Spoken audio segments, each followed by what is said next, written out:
Hello, everybody. This is Andy Rodriguez, and you're watching the Black Spinner Music Vidcast. My co-host Al Horta was not able to make it today, but that's all right because we got the great Edwin Canastracci with us. What's up, Ed? Hey, happy to be here. Hey, I was partying last night for Cinco de Mayo, but I'm still here. That's all I'm saying. I'm still here. Of course, this episode was my idea, so I should show up. It'd be a real jerk move if I didn't. But yeah, it's always fun to talk to you, Andy. So yeah, I'm here, just doing my thing. Well, great.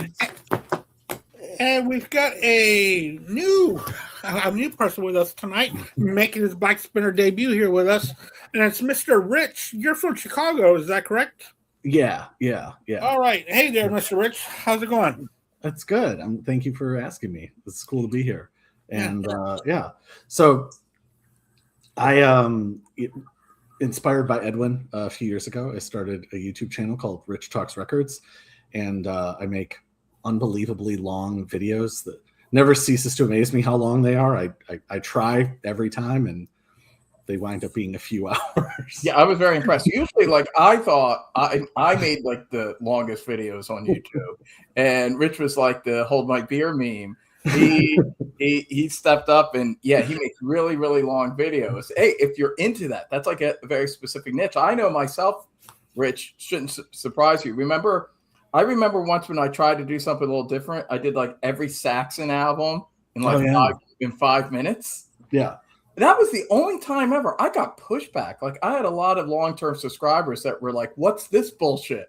We don't want you to be this real flash fast kind of YouTuber. We want you to dive into the albums and talk about them, in an in-depth manner.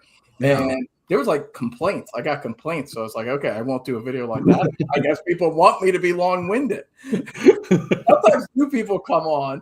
And it'll be like, hey, you talk too much. You're long-winded. So you have no idea. There's people here that like that. Yeah. So you'll fit perfectly here at Black Spinner Circle because we're known to go and go and go. Oh, yeah. And I know you had less guests than usual. So I thought, hey, Rich can talk a lot. And it's about the Beatles. And Rich and I are both really big Beatles fans. We've both done videos about the Beatles. Yeah. And he did a great video about, I showed you the link, Andy, to the Christmas video, which was a really fun Christmas video where he was talking about the obscure Beatles fan club Christmas albums. He did a John Lennon bootleg episode about his really impressive John Lennon bootleg collection, which also includes, Beatles stuff as well as solo John. Yeah. And you might want to talk about, but you have an upcoming video too. Yeah. That might be Beatle related, and so do I. I have a upcoming video that might be Beatle related. So we're both obviously, and this I guess leads into what's spinning. I think we've both been listening to a lot of Beatle related stuff. Maybe you were just listening, maybe to solo stuff. I've primarily been listening to solo stuff, but today, because of this episode, I dived into all these albums as well. But I have been listening to a lot of Paul McCartney because my next video is me ranking and reviewing every single Paul McCartney album he did after the Beatles. So from McCartney 1 all the way to McCartney 3 and everything in the middle. There's a lot of stuff between 1 and 3, believe it or not. Yeah. And in fact, earlier this week, I was listening to Give My Regards to Broadway. I'm not going to spoil it. All I can say is that when I discuss that album, and it's spoiler alert, it's relatively soon in the ranking.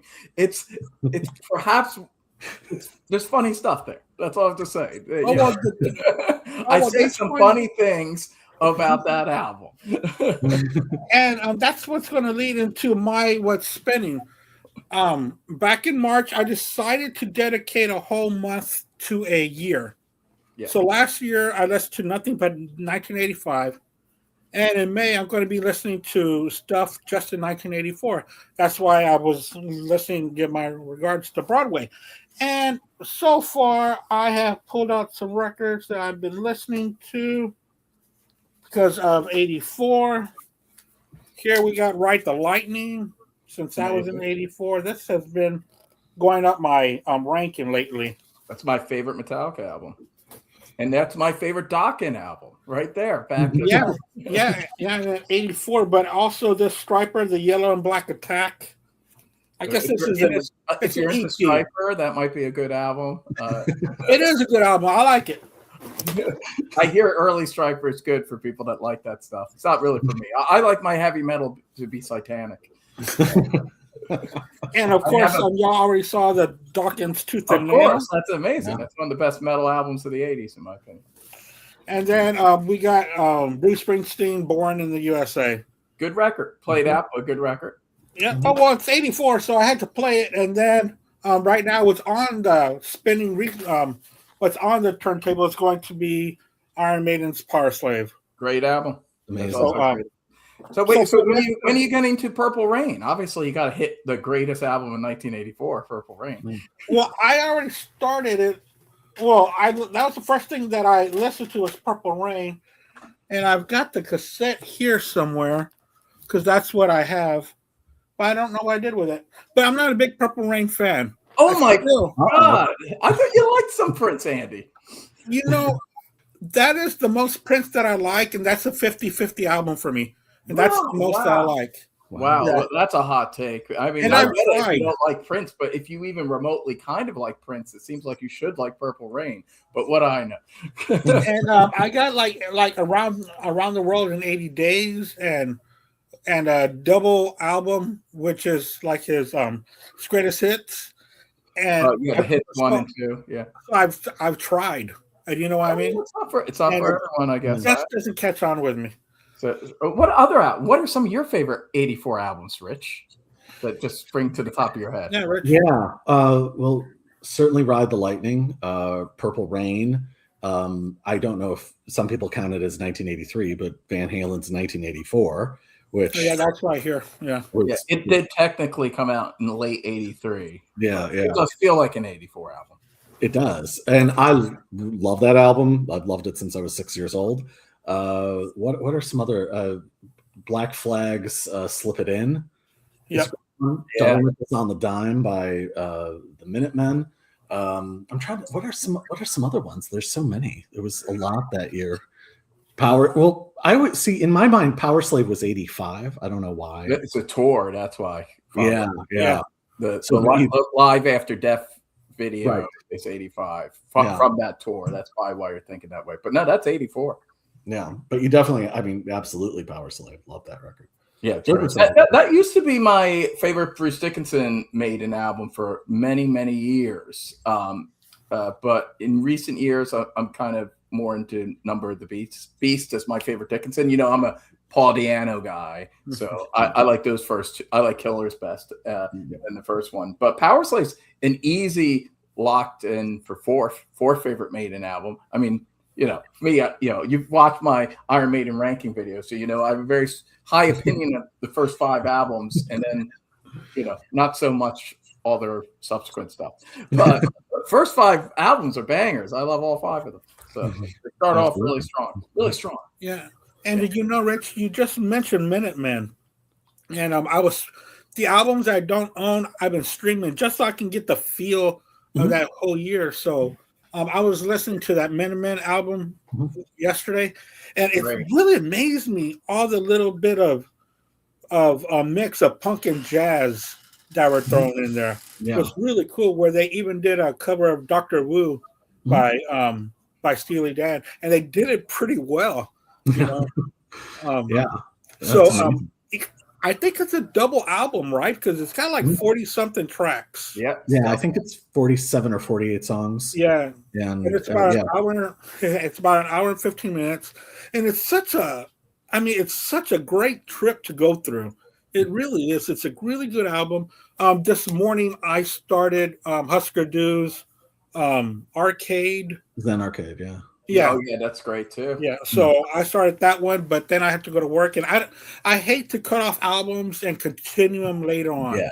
I hate doing that. So I got to start from the beginning, probably sometime tonight. But yeah, that's what I'm doing. And I have been asking friends and family to give me random years. So I'm up to June of 2028. So each month has already got a year dedicate to it until I just looked. I thought this one was 84, and I was right. Yeah, Replacements. Let It Be. That's it. Sure. Yeah. Yes. I streamed that one the other day. Man, I was very surprised. They do Black Diamond on that album. They do Black Diamond. Yeah. It's great. That's my favorite Replacements album. So, and I never heard it before. I've always read about it. There's always albums that you read about, and they're always highly regarded, but I just never got to it. So I was hearing that album, I believe Sunday. Then Black Diamond came on. I go, what? Black Diamond? It was like pretty cool because it was nestled right there on the side too. Yeah. That was a really good album too. I really enjoyed it. Well, better late than never. Exactly. If you're interested in 1984, it's granted it's an EP, but you have to say Teen Babes from Monsanto by Red Cross, because they do a cover of Deuce that might be the greatest cover that anybody's ever done of anything. The cover of Deuce is mind-bogglingly great. By Red Cross? Yeah, I never checked that out. I know you talk up Red Cross quite a bit. I'm going to be doing a big two-parter on them this summer. Yeah. So Teen Babes from Monsanto is the EP. And the whole thing is covers. So they do Citadel by the Rolling Stones. Nice. One of my favorites, they do Heaven Only Knows by the Shangri-Las, Bowie's Savior Machine. Like, it's amazing. So, but the cover of Deuce is ridiculous. So, yeah. Yeah, definitely going to check that out. Yes, I am doing EPs. I'm doing any band that I recognize or have heard or something, or maybe even look at a picture of an album and say, hey, that might be something I'm interested in. Let me read into it, and then I'll stream it, because I'm making a playlist for every year. Mm-hmm. It's so funny because I looked at it in my 1984, it's like 2008 songs alone just for that 1 year. Well, Andy, you're just as obsessive about music as we are, as most of the people in our kind of podcast, vidcast community. You know? Yeah. And my wife saw, like, you have nothing else to do. There's always more. That's the great thing about the 20th century, especially the latter half of the 20th century. There's always new music to discover. You know, and there's new music as well, like new music. But there's always some lesser known band or underground act, or maybe a bigger act that you just kind of slept on, just know that like the hits from. Yep. And like I was like that, like with like a band like Blue Oyster Cult. Like they were like, when I was a teenager, I just knew the hits, but then like now they're one of my favorite bands, and I know, you know, I have all their albums and stuff. So there's bands like that you like suddenly become like, hey, I'm like a new fan of this band, even if they're an old band, you know. And that's like very exciting, you know, whenever you discover, because even if it's an old band, it's still new to you. So it's like new music, and you get excited by it, you know. Yeah, and it's cool because when you're doing podcasting, you're hearing other people's favorite albums or songs that maybe you never listened to, and now you are. You're like, oh man, that's really cool, you know. Well, yeah, it was like the Rock and Metal Combat podcast got me into Blue Oyster Cult. They got me to dive deeper into Cheap Trick and Thin Lizzy as well. So because those were all bands that when I was a teenager, you know, they were older bands, you know, I was a teenager in the 90s. So like, I just knew the hits. And in some cases, like Thin Lizzy, like, well, and even Cheap Trick, I wasn't like really into their hits. I didn't really particularly like them. It's when I always did like the Blue Oyster Cult hits, but for whatever reason, I just never dived into them. But once, you know, Ralph and Ian were talking up this stuff, I did it. Rich likewise has gotten me into a lot of stuff that I never did the deep dive on. And, you know, like, you know, Marianne Faithful, you know, you really got me into really in-depth thing. You re-sparked my love of Public Image Limited, which I did. I was already into them, but I hadn't listened to it. But they were a kind of band that like I was very into in my 20s, but then I kind of stopped listening to them. Yeah. And then because of You're Great, he has these amazing videos about Public Image Limited. That really got me obsessed with them again. And they became like one of my favorite bands again. And so, you know, it's great when other YouTubers, like, you know, we're all inspiring each other. Not only are we giving, you know, us like content that we're interested, like just like watching the videos, watching the people talk, but they're introducing us or, you know, making us listen to things that we wouldn't have listened to otherwise. And that's Absolutely. for the culture. That's what it's about. For the culture, yes. For the culture. It's a thing Rich and I say to each other. Yeah, absolutely. Yeah. Hey, so Rich, what have you been listening to lately? So I am making a John Lennon video. I'm doing the live Peace in Toronto 1969 album. And I'm actually going to talk about the other bands that play. So, it was the older rock and roll acts, and then the Doors headlined. So I'll be talking about all of that, but specifically like the lead up to the Plastic Ono Band performing and that at that show. And I feel like that album doesn't really get talked about as a live album. I enjoy it a lot. So yeah, I mean, I love it. Like I got it when I was a teenager, and I've always loved it. But so I've been listening to that, but also there's a band out of Portland that I think is amazing. They're a young band, like they're guys in their 20s, and they're called Keddy's Resort. And they put out an album last year called American Spirit that is like one of the most wonderful, pure rock and roll albums like I've heard in ages. Like it's really, really inspiring just how good the songs are and how like well written they are. And they release a lot of music very quickly. So they also put out an album called A Killer Goodbye that is basically just as great. And those songs, like they're just indelible. The lead guy, his name is Keddy Smith, and he just has a real way with melody, and then really good like Sawtooth Savage guitars to go with it. It's kind of everything I love about rock and roll. They're awesome. So that, and I recently just went to the disc replay, and I got these are the most recent things I've got from disc replay the other day. Got Bob Mould's Black Sheets of Rain. Oh, okay. Motorhead's I've had this album for years, but I didn't have it on CD. Motorhead's 1916. Kinky Friedman's Sold American. I was like, I live in Texas, so I'm very familiar with Kiki Friedman. Right now, I'm in Houston, so I've heard about him ever since I was in high school. That's awesome. He tried to run for governor and tried to be in politics, and then he had these really kooky songs that I grew to love because I love to hear his tales. Yeah. He has a great sense of humor. Dion's 1989 comeback, Yo Frankie. Okay. Read on it. This I just happened to get purely by happenstance. This is the last disc of the Byrds 1990 box set that was just sold loose. It's so random. It's so random. And then I have this on vinyl somewhere, but I thought I'd grab it on CD. That's actually my favorite Guns N' Roses release. Yeah. I don't know if you remember. Yeah, I think I said that on my podcast with Eric. Yeah. Your review, Edwin, of GNR Lives, like specifically like what you had to say about that was amazing. That was like one of your finest moments. Oh, well, thank you. I appreciate that. Yeah, you and I are both aligned with One in a Mill and all that. Hey, it's our shared friend there. Okay. Yeah. Matthew Melton, who formerly of Edwin's favorites, The Dream Machine. This is a solo album of his that I guess he re-recorded parts of or remixed parts of. And I was the outside of Paradise Revisited. So I've been listening to this. This is really, really great.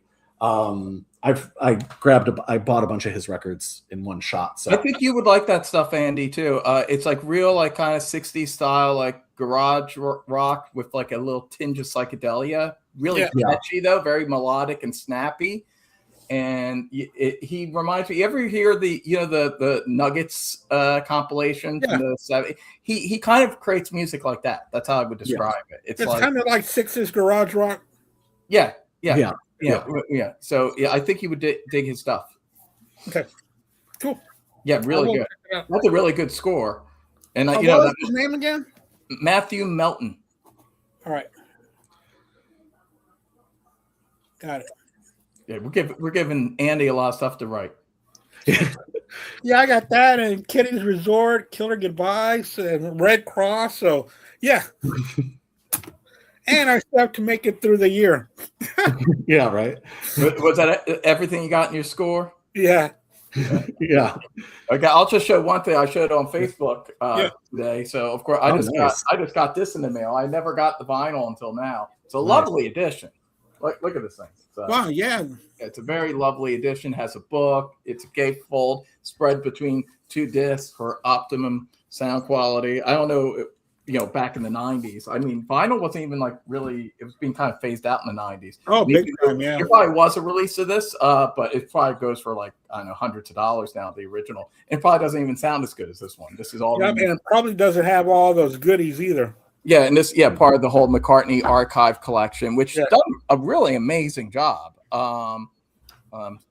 There's just my second video I ever did was actually Wings Wildlife, and I do reference that in the McCartney video because it's such a talk about random. It's like especially when you step back and look at the body of the things I've reviewed and talk about. It's not that, I mean, obviously I'm a big Paul McCartney and Beatles fan, but Wildlife is like such a obscure, lesser known, out of the box album. It's such a weird second album. I think that's something that probably charmed Rich because he I think your first or second video was like a really obscure Lou Reed album or period. So yeah. That's so. I look back at it now, and it's a very amateurish and not really well done video, if you even want to call it a video. It feels more like just a live stream I recorded and put out there. But it's I don't know, it had a charm to it. But anyway, I was there were so many great collections. Like that Wildlife collection was so impressive for such a weird little album. There were so many singles and B-sides and unreleased tracks from that era that it just gave you a lot of material. So it's like I never would think there'd be this much material out of Wildlife and it'd be good. And there's like a lot of good stuff on it. And a lot of it sounds like it's kind of. I'm not a big fan of his. I know a lot of people don't like Wildlife, but I discuss it. I am a fan of that album. So you will hear a second time in my life talking about Wildlife. Although I do try to keep it fast since I already discussed it before. But yeah, I'm into the whole off the cuff McCartney when he's like, well, I'll say that. Yeah, I already did that. I already talked about that for 2 hours. But you're going to love it, Rich, because so far I don't have much to edit. It was a pretty good performance. And it's pretty much probably be about an hour and a half, like the finished product. So it probably will be feature length. So, but that was like when I started watching your stuff. I mean, there were a lot of things that I really liked about it. But one of the things, like, I love that you went whole discography on Motorhead and Aerosmith and the Stones. Like, I thought that was really, really great. And it was at a time where I think it was after I had left my old job, and I would just sort of hang out and watch stuff, and like it was perfect. And so like I like the deep dive anyway, and not just with music, but like anything I'm interested in. Like there's Mr. Mythos makes hour-long videos about like underground caves and conspiracy theories. Like so like anything, like if I'm interested, I'm interested. So like you doing the McCartney body of work is like, I'm super looking forward to that. Like your airplane video, like well, and I haven't really done a video quite like that in a while. So yeah, it's a little. Not only did I make it a ranking video, which I know people like, but it's a lot of albums. So I was like, oh shit, it's 26 albums I'm reviewing, and wow, it's been a long 26. 20. I explain in the video. Okay, I'm not counting live albums. It'd be more. Right. No live albums, no side projects. McCartney's got like he has like the Fireman, and I didn't count classical albums. Like he does classical albums. Yeah. Right. Like it'd just be forever. And really, people just want to know about like I don't mean rock, real, but like the rock and pop albums. But I did include Wings because obviously you can't talk about post Beatles McCartney and not talk. Oh, well, of course not. Because in Wings is essentially, I think most people think of it as solo McCartney, especially now retrospectively when he does compilations. It's all mixed together, right. And obviously with the revolving lineup, it wasn't really. I mean, a little bit in the mid '70s, it was almost becoming like a real group, Almost with Denny and Lady. Almost like Venus and Mars and Wings at the Speed of Sound. It's almost like a real band, but doesn't quite get there. But still, yeah, obviously I had to talk about that. And it's just a lot of stuff. So yeah, it's funny because I think about the Rolling Stones one where I did every Rolling Stones album, and like I don't think I'd do that today. I think I just look at it and go, oh, fuck that. but it was a time before, like, I thought I didn't edit that back then. That's the thing. So I barely edit it. So I didn't care. But now I have to think about it because now I have a certain quality that I want to have when I make a video. Yeah. So I have to think about that. So you gain some things, you lose other things. All right. So the topic at hand, guys and ladies and gentlemen, boys and girls out there, what we're going to be doing is we're going to be substituting album tracks with singles. Now, let us explain that to you. We are going to take out 2 songs of an album that the singles coincided with. Yeah, you want me to? I'll take the lead on this to explain the basic idea. So the Beatles, this is the thing, famously, like a lot of UK acts at that time period, did not include singles, whether they were a double A side or A side and B side. They usually did not include them on the UK release. The British marketplace still favored, it was partially because they were a little behind the US market in terms of the changing taste of young people, because in the 50s LPs were kind of thought of like that's for richer adults, adult sophisticated people that went to listen to jazz records and classical. Yeah. They liked LPs, but the teeny boppers, the kids that liked rock and roll and pop, they liked 7-inch, they like a single. And I think England was still kind of like thinking that way, like, there's EPs, and EPs just in general were never popular in the US market, whereas they were in the UK.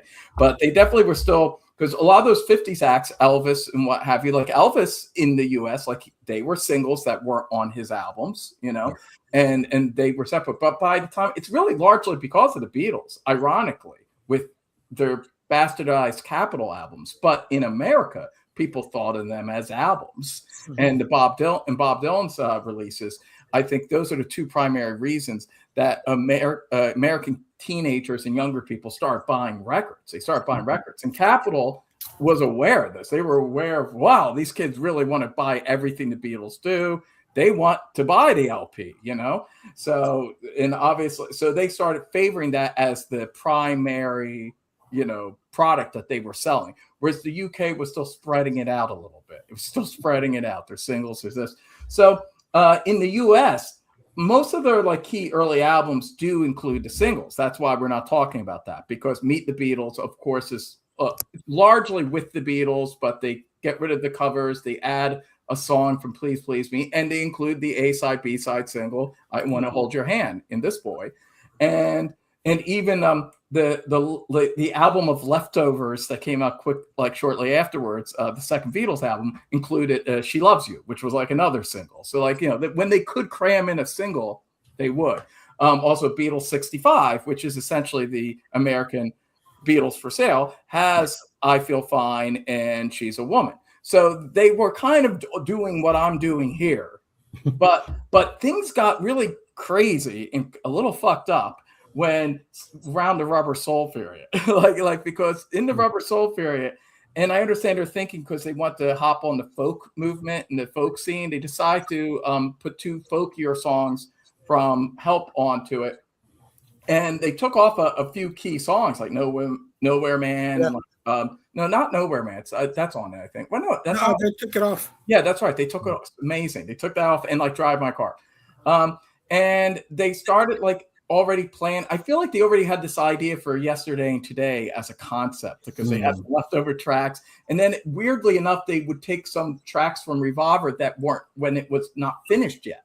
Right. Like Revolver wasn't even finished yet. And they took a couple tracks. And that's why the Revolver went, by the time you get to the US Revolver, Yesterday and Today was already released. And that's a real anomaly because that album in the US market, that's essentially like a transition album between Rubber Soul and Revolver that the UK did not have. And so it kind of bridges those two styles, and you have Day Tripper on that, and We Will Work It Out. So as a result, Nowhere Man is too. Yeah, and that's where Nowhere's Man. It's really strong. I mean, in and of itself, obviously, that's a pretty great compilation.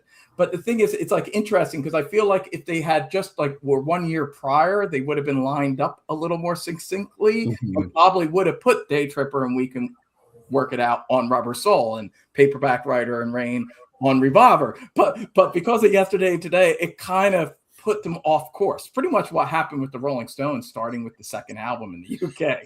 Like they immediately went off course. Yeah, it took them a couple of years where it's like when you park your car next to another car too close, and eventually so that's why I thought Rubber Soul was a good place to begin, because that's really where neither the UK or the US have the obvious corresponding singles, and neither does Revolver, and Sgt. Pepper doesn't have, Strawberry Fields and Penny Lane. Mystery Tour excluded because that's an EP with singles. In this scenario that I'm imagining, I imagine maybe they throw in It's All Too Much to make up for not having Penny Lane and Strawberry Fields. That would kind of work, I think. And then the White Album obviously doesn't have the single version of Revolution in Hey Jude. Now, by the time you got to Let It Be and Abbey Road, they were including singles. At least, well, Let It Be, it's different versions, but they are different versions of the singles. And Abbey Road, of course, does have what was a double A side, Come Together in Something. What's interesting about this, and this is where I challenge people, because the general consensus is that the UK versions are the best, the original UK versions. Listen to the singles on Past Masters. That's where they belong, or whatever, pick your compilation, the blue or red albums or a Past Master. And that's how it should be. That's kind of how like the modern Beatles fan thinks of it. But I challenge that. I say, well, maybe some of these albums would have been as great as they are. Maybe they would have been even better with the singles and dropping a few tracks. Because think about it this way. Think about Abbey Road. Imagine if it was just recorded 1 year prior with the mindset of how they did things. It is very likely Come Together in Something wouldn't have been on that. It's likely, if you look at their pattern, that might have been, those songs might have been, saved for a single. Yeah. Now, and then, they throw on like Dig a Pony and For You Blue. Not to knock those songs down, but suddenly Abbey Road just it kind of deflates. It becomes a different album and not quite the same statement. Right. We get used to things. We're so used to these albums the way they are. And George Martin famously said that the biggest mistake he ever made was not having Strawberry Fields and Penny Lane on Sgt. Pepper. A lot of people like, what the hell are you talking about? It's a masterpiece. Well, this guy, as we all know, I have some issues with Sgt. Pepper. And I got to tell you, I think Sir George Martin is totally spot on, because I have done a Sgt. Pepper with Strawberry Fields and Penny Lane, and I feel it is vastly stronger and much more of a powerful statement than the version that everyone's used to. So because of that, that's what made me really want to kind of dive into this and also explore it with those other three albums as well.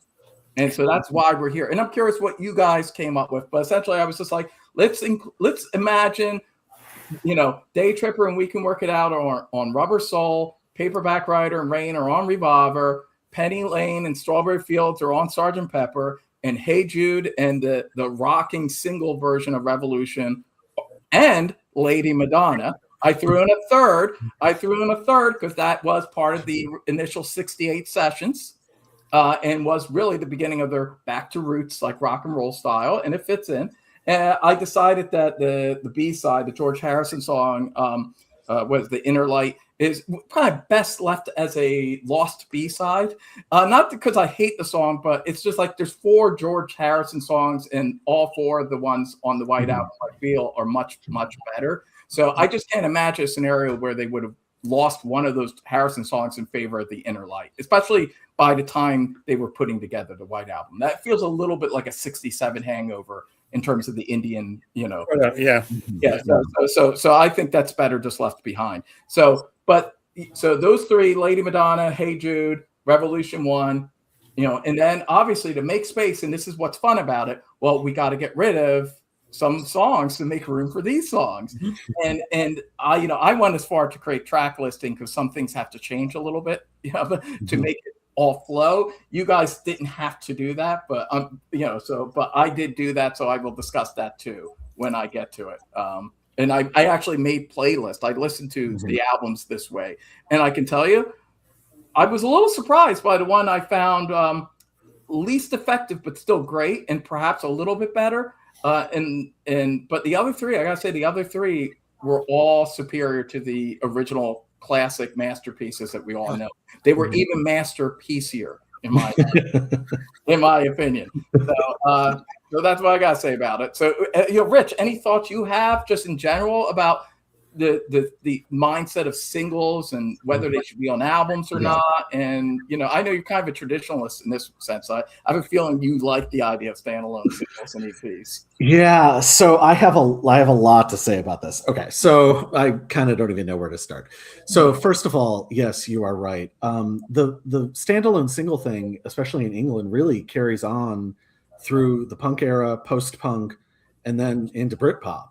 I mean, there were still things like that, especially like with Oasis, like while they weren't standalone singles, the phenomenon of the B-sides, like putting like 3 B-sides on it, so I like that tradition carried along throughout formats.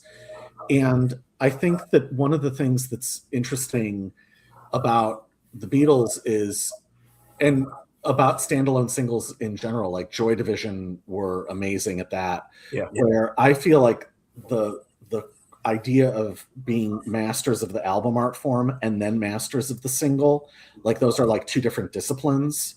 And it's cool to me when you can be like Jimi Hendrix and Motown at the same time, like masters of the single and masters of the album. That's the carrying off of those 2 disciplines amazes me.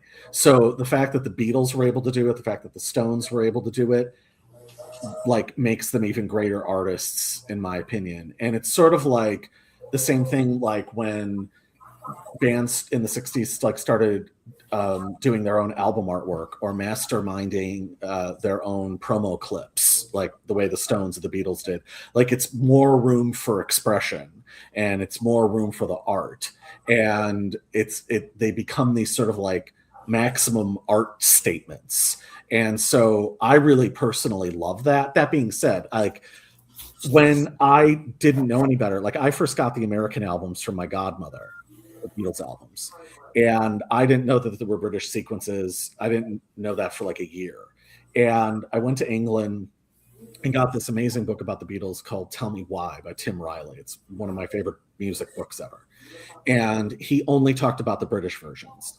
And I came back to America and made mixtapes out of the British versions. But I also made a set of mixtapes where I actually did this, and I included singles, and I made Sgt. Pepper's a double album, and I made the White Album a triple album. Timed it all out and incorporated everything. So I found out about this today. I was at a work lunch when Edwin texted me. So otherwise, if I had an extra day, I would have done full track listings because I was like ready to like take that up. I literally just did not have the time. It's all right. I knew you would be a good. Also, another reason why I invited you, because I knew that it would, even if you didn't have time to do the track listing, I knew you would already have an idea of what songs needed to go, and like you could come up with something because your knowledge is, you have such a great knowledge of the Beatles and these albums that I knew you'd be able to step up to the plate, which you have. So I was trying to channel on the drive home from work today. I was trying to channel my 1992 self of what I did for mixtapes for the car when I included singles. So so I was trying to like, well, what the hell would I have done then? So that was my frame of reference. For the record, too, in this alternate reality I'm creating, the singles are still singles. Like they are still like Strawberry Fields and Penny Lane are still perfect double A side like single. It's just that when the album gets released, it's like, that hit single that you liked a couple months ago is on it, like, which is like kind of a normal practice for a lot of American rock music, and pop music.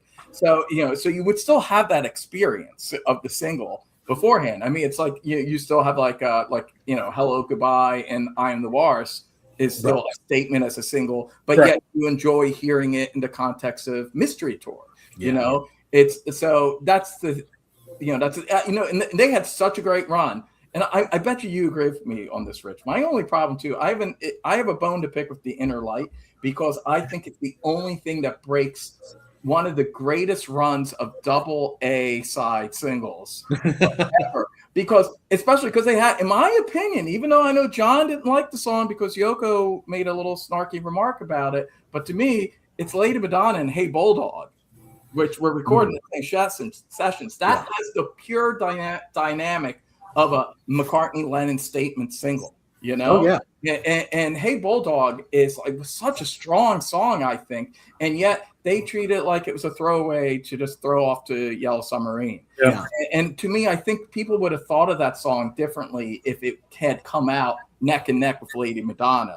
And they're both like rock and roll statements, and I like it was right there. Like it was another perfect Lennon McCartney, battle. And then but they lost it. Everything else, because going back to like I Feel Fine and She's a Woman, it's a pretty much consistent streak of just genius Lennon McCartney until finally George Harrison steps up and he's on that level as well. Personally, I think that there could have been a McCartney Harrison single out of White Album if they released album tracks. I think Oh Bleedy Blah Da and While My Guitar Gently Weeps. Obviously, if that was released in '68, that would have took off, obviously, because they're the two songs you hear the most on classic rock radio from that album. And they did sometimes. It's weird that they wouldn't release anything from Sgt. Pepper. I would also do Sgt. Pepper. I would have done Lucy in the Sky of Diamonds with lovely Rita made, which you might differ on that. But to me, that would have been the McCartney SV side for Lucy in the Sky Diamond. But the Revolver did have a single, though. That's the weird thing. It's a little of an anomaly. They had Yellow Submarine, Eleanor Rigby, so that kind of breaks it up. Although, I mean, Eleanor Rigby, though, and Yellow Submarine feel like they both have Lennon-McCartney elements in the writing. Even though Lennon is not singing one of the songs, I feel like it still works as a Lennon-McCartney statement. Oh, absolutely. Yeah. So, and they had done that. They did that. I mean, A Hard Day's Night, that single obviously was from the album. It had been done. Yeah, well, in the UK, they put with the soundtrack albums, which was totally different approaches in the US. I mean, I can't fault the US for thinking this way. It's funny because in that sense, the US was more conventional and old-fashioned because they were thinking of soundtrack albums as, well, it's a soundtrack. It's like, we're just going to put the songs that are actually on the soundtrack, and then the rest is like George Martin's, strings or whatever. That's how they treat it. Whereas the Beatles just took it as an opportunity, being as crazy, insanely prolific and imaginative and just on fire. They were like, hey, we could squeeze in another album this year, another full-length album. And that's when they suddenly didn't mind throwing in a single like Yesterday or like Help and Hard Day's Night were singles. I imagine wasn't like Can't Buy Me Love also a single? I'm pretty sure. I would imagine half of A Hard Day's Night were singles. I mean, or were they doing the thing that they did later on? Were they just playing album tracks sometimes, like during Beatlemania? Or did everything have to be released as a single? I mean, was there even AOR rock back then? Were there album stations? There are so many Beatles singles in America. That, there were so many. I mean, there's a reason why it was 8 out of the top 10 when they came. Right. Yeah, that's what I said. They hit a lot out of the day. So they were all in the marketplace at the same time. I was also wondering because I don't know, do you know if by 1968 there was album oriented radio? Were they playing tracks from the White Album? By that point, what you had was FM, and that was different than AM would get the singles. And FM would play album tracks, or they would just play entire albums. So FM radio would play. So AM would play Hello, I Love You, and FM would play all of The End or all of When the Music's Over, as a point of comparison. Oh, okay. So that was, and especially the Beatles, especially because they had such great pop hits. Those would be songs that would be on AM radio, and I Am the Walrus then would be played on FM or something like that. But yeah, so obviously me and Rich have both kind of done the deep dive on this, and you ready? You ready to jump into this? Yeah. Let's go for it. Let's start off with Rubber Soul. Okay. The singles we're gonna be doing is Day Tripper and Work It Out. What would you take out and replace those two songs with, Ed? Okay, we're starting with me. Okay, I'll start off. Okay, well, the one was really easy. I immediately went, and I don't dislike the song. It's a fine little rock and roll song, fine little Lennon McCartney rock and roll song. But I immediately went for Wait. I was like, Wait doesn't need to be on here. So if anything, that's not like a hangover from like the Help sessions. And you know, it's obviously compared to those two songs. Yeah, I mean, both Day Tripper and We Can Work It Out are obviously infinitely better than Wait. I don't think too many people would argue that point. The next one was a little harder because I do like this song, but again, not quite, you know, I have to make room and not quite on the level of the other two. And, you know, George Harrison at this period could just have one song on an album. So I got rid of Think for Yourself. Oh, wow. I like it. I like Think for Yourself, but to me, it's the lesser of the two Harrison songs on the album. Although it's interesting, that was the one they kept on the Capitol one. And if I needed someone, I think they saved for Yesterday and Today. Yeah, they did. That's such a strong album. Yeah, I know, and it's that like in itself was such a strange move because to me the one is vastly superior, and plus it even fit in with the whole folk rock like bird sound and stuff. Yeah, that song. So it's perfect timing for it. So I don't really get what Capitol was thinking by picking the Harrison song they did. But anyway, so I'm writing that wrong, and that makes room. So I'm going to go one step further too now and tell you and I made a list of this where I would put it. See, I would, in this case, because I think about albums of how they flow too. That's another thing. I'm not simply just removing songs that I don't like. Like I didn't do that on the White Album. I'm not just removing songs I don't like in favor of songs that are, I'm doing it in a way that I think the album works, like, cohesively flows. And so, and like, for example, so the sequencing in some cases has to change. I'm like, where do you put this? Where do you put two bangers like this? You just, you can't just drop them anywhere. And a lot of times, the second side opening, tracks, that's a great place to put a single.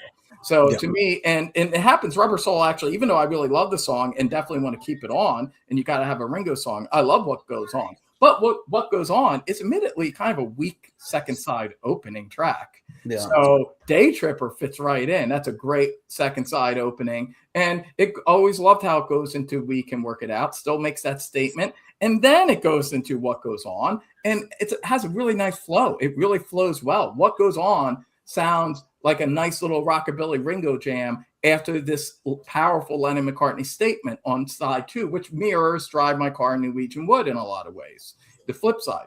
But then there's not room for If I Needed Someone. So what I simply did is flipped it and put it back where the other George song was. So it was right after Nowhere Man, which flows really nice too. It really flows nicely after Nowhere Man and right before The Word. It's a great place, and it's a great place for George to suddenly appear, which he did originally, and now he does it with that song.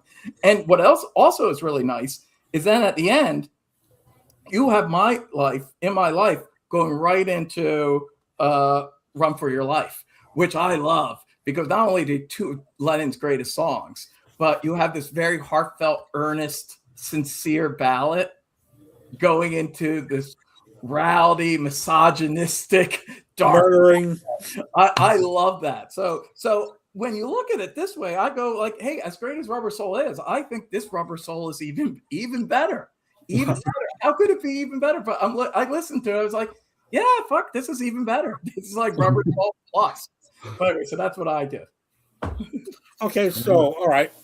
So you replace Think for Yourself And Wait. Yeah. and Wait. Okay. Yep. Okay, we went about this a little differently. Okay, maybe. All right, Rick, All right. you're up to bat, my friend. All right. So the easy one to go on Rubber Soul is I love the song, but wait. Like it's a help out take.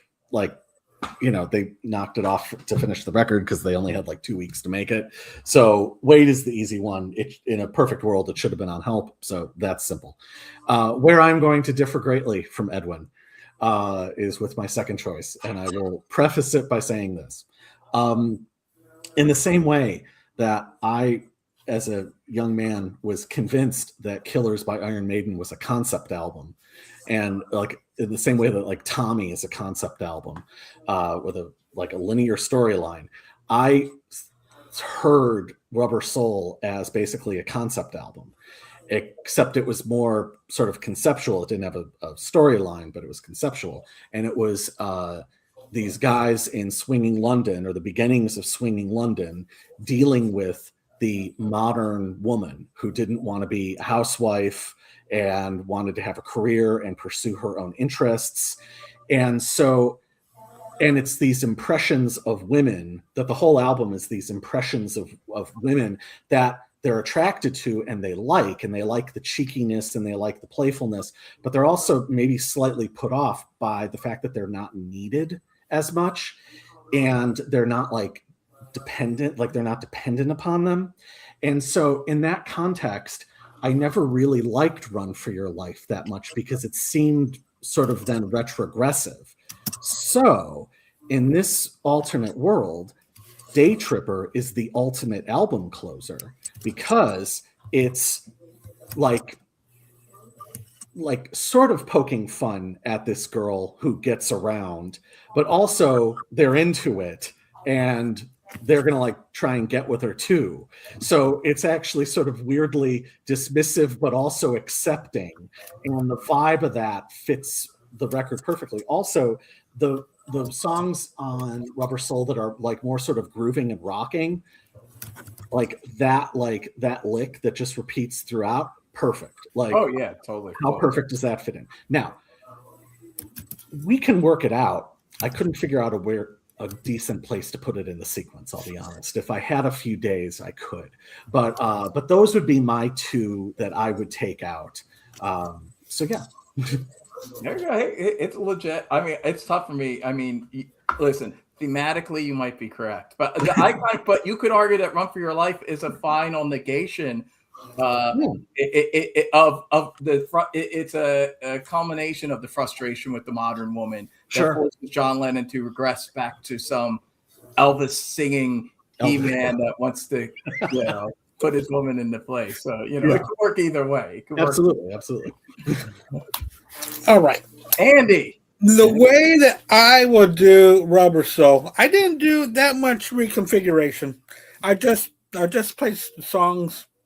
I kind of replace songs with songs that I don't care for. Okay. But I will say that Day Tripper will sound perfect as an opener on this album. It could work. You could flip that and Drive My Car, have very similar groups. Yeah. It would be perfect because I don't like Drive My Car. So you just think Chuck Drive My Car for Day Tripper? Yeah, just chunk that car into the ditch over here. I like Drive My Car, but I do prefer Day Tripper. So if I had to pick between the two songs, I would prefer Day Tripper actually. So. Oh yeah, big time. And Work It Out. I knew that it had to be somewhere on the second side, so I took out the ballad. I don't like that much. I've never been a fan of Michelle. Ever since I was. Oh my God, Michelle! Yeah, that's one of the biggest hits. People love Michelle. Yeah, you know what? It might be, but I'm not a big fan of that song. And in fact, it kills the vibe of this album, I think, because this is a really good pop rock, birds-like folk rock album. And then you put in Michelle in there, it just doesn't fit. You get this schmaltzy, very balladry kind of song sung in another language. I have a thing against Paul McCartney. No, I don't have anything against Paul McCartney. It's just it's a perfect reflection of Girl. That's how I see it, because they both have this like French quality. Obviously, Michelle more explicitly, but it sounded like Girl was Lennon's, and they were always answering each other. So I always feel those to me, those songs were the two songs answering each other on that album. But hey, it's your album, Andy. You can do whatever you want. You could get rid of Michelle, one of the greatest McCartney compositions ever. And I would drive that car with Michelle inside of it and throw it in the ditch. Wow. Yeah, now I see why you are making Paul McCartney be like, what the fuck? On your car? Michelle? I play those songs for stadiums filled of people, and they love it. No, I've seen Paul twice, and I don't think he played it. Well, he did play Michelle. I've seen him play Michelle, and I've seen him do both those songs. He does them sometimes. Depends and, on what. If he did, I sat there brooding about it. Yeah. I play Michelle. Okay, but yeah, I like that. Why don't you play Rocky Raccoon? Yeah. Hey, I like that. We got different opinions here. Yeah, so those are my two. All right, let's move on to a Revolver. We are going to be replacing two songs with Paperback Writer and Rain. Yeah, this was one that I always thought about. Like, I think, it's funny. Sgt. Pepper is the one that I think is most enhanced, but it's also the album of the four that I like the least. So it kind of could only go up in a way. But Revolver, there's a kind of an objective case that putting Paperback Writer and Rain and cutting two album tracks really makes it objectively the greatest album of all time, where it's already kind of considered that, like it's already debated that maybe Revolver is the greatest album of all time. And I feel if you did this, like it wouldn't even be a debate. No one would even be bringing up Abbey Road or Sgt. Pepper anymore. Like it just be done. You're just making it better with these two songs. You really are.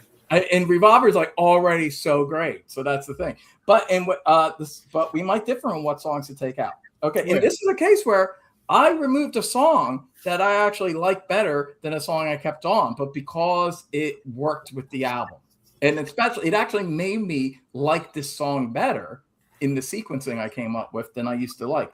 So again, I did the same thing because I think it works, and I really like how they flow as a single. So again, and the first side is perfect. Like I would not want to touch one song from the first side of Revolver. To me, that sequencing is perfect. I feel the same way about the White Album too. Spoiler alert. So the first side of both those albums have such a flow, and it's like the precursor of the Beastie Boys mixtape aesthetic. To me, the way all these different styles flow together, I mean, you can never outdo Taxman Go and Eleanor Rigby it all works perfectly.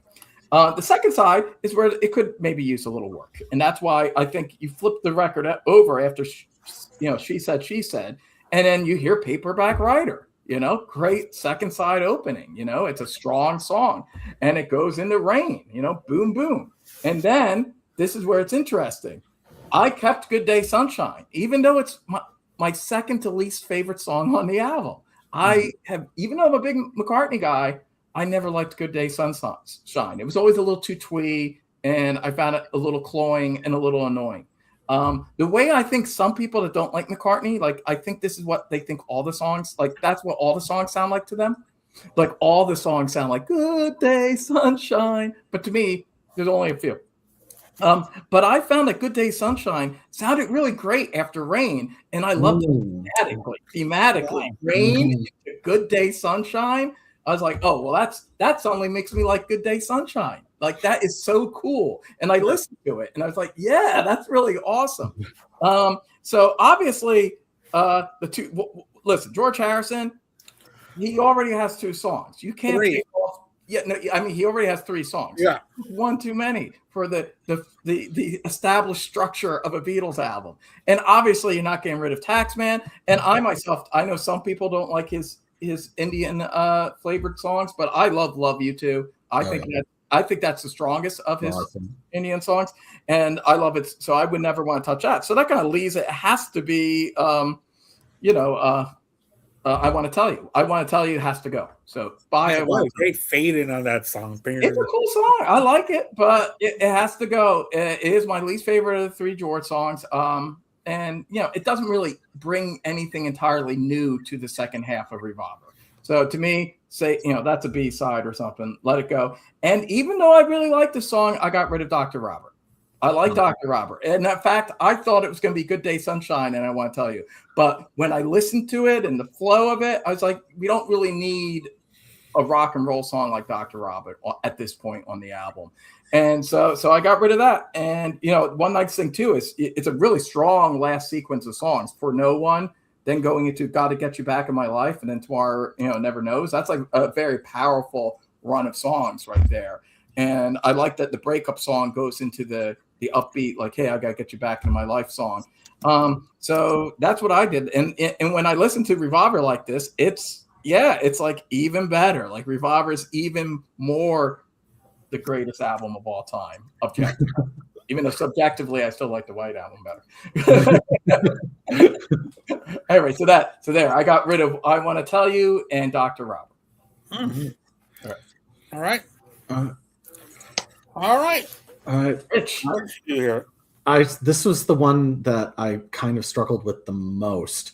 Again, when I was a younger man, I actually made a mix of Revolver where I mixed in non-Beatles songs. I had a couple songs from Nirvana's Bleach, Beyond the Wheel by Soundgarden, and a couple songs from Pixies' Doolittle, and it all fit really, really well together. And I was trying to think of what the hell that sequence was, because I was like trying to like mimic that, because that's somehow all fit. So as much as I'm a John person, this might be surprising, but because again, I agree with. So one of the problems with Revolver, if you're going to take something out, is the side openers and closers you can't touch. To me, those are like sacrosanct. They're just too perfect. And I actually really love Good Day Sunshine. Like it's a warped psychedelic take on like Scott Joplin or something. Like I've always really, really adored that song. So weirdly for me, And Your Bird Can Sing, because I've always felt like the lyrics, if there is a knock, the lyrics are sort of maybe not as fully formed as some of his other brilliant lyrics on that record.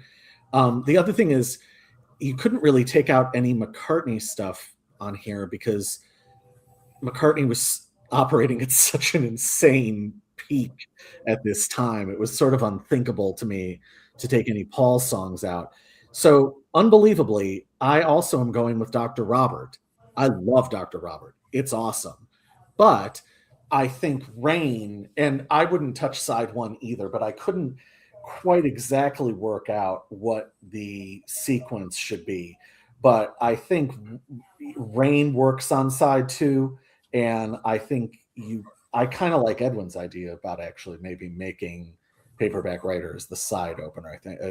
I think that Good Day Sunshine does really kind of spring life after rain. If you listen, it does really work well in that context as well. It's funny because correct me if I'm wrong. I think you did kind of what Capitol actually did. They aren't Dr. Robert and sing and also I'm Only Sleeping. They got 3 John songs. But we didn't want to mess with side one, so we're on the same page.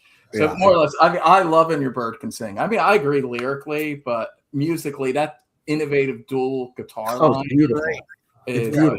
And the harmonies, so good. So I just cannot remove that song. But hey, it took a bigger man than me to remove that song. I mean, I love it. Of course I do. But you know. I want to tell you too. I don't dislike anything on Revolver. But they're actually, that's one of the few songs where I've actually heard covers that I like better. I like Ted Nugent and the Melvins. Ted Nugent and the Melvins both covered I Want to Tell You, and I prefer both their versions. Oh wow, really? I got to hear that. Then. They both respectfully. What's that word? Respectfully, did solid, interesting versions of that song, which no one would think of as like a top tier Beatles song. But that's like, they usually are like the better covers sometimes. Like when people take something that, maybe it wasn't like realized to its full potential, but then someone covers it and expands on it, Yeah, because it might be one of their favorite songs that they want to add to, or, it's pretty cool when they can do that. Well, especially because they're leaning into the thing you brought up was the opening guitar line. Like there's a pretty good hook there that then kind of gets a little lost in the piano work, you know, whereas both Ted Nugent and the Melvins like lean into that drippy, acidy guitar. That guitar work. I gotta check out their versions. Yeah. So Andy, what say ye? Yes. I am going to pick on side one. I think side two is the strongest. Whoa. Okay. I think side two it's weird and it works. It works fantastic. I really hope that Paul McCartney's not watching this. I will take out here, there, everywhere. Oh my God! Oh, I'm so glad that you have such out of the walls. You know, people think I'm crazy for knocking Sgt. Pepper. That is literally like considered one of the best ballads of the 20th century. Not to John me. Lennon himself loved it. That's great. He thought I that for no one was I prefer For No One. For No One's a beautiful ballad, okay, a heartbreaking. Well, Lennon loved Here, There, and Everywhere as well. He loved both those songs. Tugging at the heartstrings For No One. This is poppycock. So, wow. It's like Cole Porter level songcraft. Cole Porter, come on. You call it what you will. That is a sizzling hot take. It's a little juvenile. All right. Okay. Wow. All right. Okay. So second track I'm going to take off of here. It pains me because I didn't know where else to go. Okay. So I had to go with I Love Rain. I absolutely love the song Rain. I love the way it ends with Ringo just going nuts on drums. It's just so great. So I took out Yellow Submarine. So but you think because Ringo does wild drums at Rain that replaces a Ringo song? Well, no, it just actually have a Ringo song. Although there is which album? There is a Beatles album about a Ringo song. Which one? Which one is Hard that? Day's Night doesn't have one, right? Yeah, it's Hard Day's Night. That's right. No. Okay. Yeah, so I guess it could be done. Yeah, it could be done. And it is done. You are removing another very popular song. In fact, the double A side single from the and double A side singles and both number ones. They were both number ones, weren't they? Well, yeah, they came out. It was the same. Yeah, Eleanor Rigby, Yellow Submarine. I'm sure. Okay. Eleanor Rigby. Well, I'm not going to. They refer to as a double A single when essentially both are like played. They're both like considered. You know, like they want the radio to play both songs. You know, I'm not going to. Sometimes different marketplaces. Yep. Like or like different audiences. Like Come Together goes more for the rock people. Something goes more for the ladies, something like that. I mean, I don't really know how it works, but it is actually a real term. They actually call certain singles like double A side singles. So I mean, sometimes they aren't like the case of like I think Beth from Kiss, that was legitimately a B side that they like radio DJs started playing it, and then it just kind of organically became an A side. But with the Beatles, I think like Yellow Submarine and Eleanor Rigby was designed to be that way. Yeah. You would think anyway. Yeah. I mean, I don't know. I'm just glad. Listen, I'll tell you this. I'm just relieved you didn't remove Eleanor Rigby. All right. No, I named my dog Eleanor. Yeah. I call her Ellie, but it's after that song because I found her wandering around the cemetery. Okay. So that's why I named her after Eleanor Rigby. And in fact, at the vet's office, they got her down as Eleanor Rigby Rodriguez. I think you hit a point. You notice I didn't remove any McCartney songs, even though my least favorite, Good Day Sunshine, because McCartney was real. I mean, Lennon and him were both hitting streaks on this album. But I do think it's like McCartney, like Lennon had already hit a streak prior with Hard Day's Night, which I consider is Lennon's first streak of genius. And then he pretty much kind of owns, for the most part, Beatles for Sale. And I think it helps. They're kind of competitive. And Rubber Soul, they're kind of competitive. They're kind of locked in. But Revolver might be the first time where, as great as Lennon stuff is, McCartney might have a slight edge. And I mean, even to this day, like even, hey, give my regards to Broad Street. They did 3 Revolver songs and obviously made them much better. I'm saving the jokes. I'm saving the jokes for the video. But that's. I did toy with the idea of removing Harrison's songs because there were 3. Just 3. Yeah. But I just couldn't. Oh man, I love all that's an easy one. You guys both let Harrison. Harrison would love you guys. I mean, I just. All right, let's get to the big one. The one. All right, here we go. One, Sergeant. With Sergeant Pepper's Lonely Hearts Club Band. What are we going to take out and replace Penny Lane and Strawberry Fields Forever? Which I think was also a double A side. It was, yeah. Yeah. So there you go, another double A side.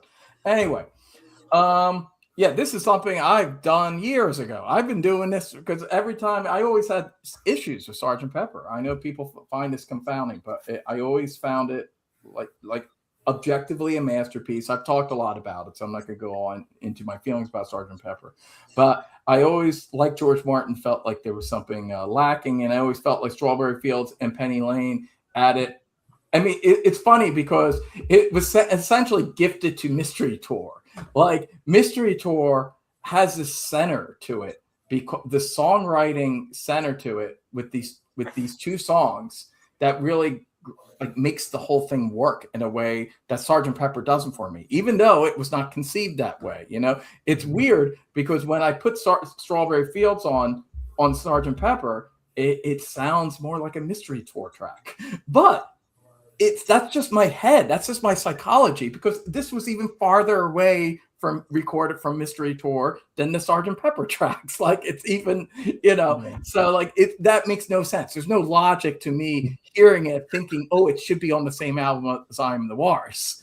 Because no, it's closer to the DNA and to the recording sessions of Sergeant Pepper. So that's just because my mind is so used to hearing it that way. And because I'm a much bigger fan overall of Mystery Tour, and it's partially because of that. I mean, there's also because Fool in the Hill and I Am the Wars I like better than anything on Sergeant Pepper as well. So you got like those. Well, and there's Blue Jay Way I like much better than the Harrison song on Sergeant Pepper. I love Baby I'm a Rich Man. It's always been one of my favorite B-sides. Yes. So all that kind of together, and Hello Goodbye I think is like a pop masterpiece. So like that whole album just works for me in a way that Sergeant Pepper never did. But when you put Strawberry Fields and Penny Lane on Sergeant Pepper, suddenly Sergeant Pepper gets a little closer to Mystery Tour in quality. Suddenly it has these 2 classic songs that help center it and ground it. And also emotionally, this is the thing too, with the exception of, I think, A Day in the Life, obviously, very powerful, emotional song. And to some degree, maybe getting better. Sergeant Pepper is not a very revealing or emotional album the way that the Beatles always were before. Like they had songs like In My Life and certain moments where Leaving Home. Oh my God. Don't get me started on that song. She's Leaving Home is a beautiful song. It's very emotional. Okay. Amanda hates Here, There, and Everywhere. But like She's Leaving Home.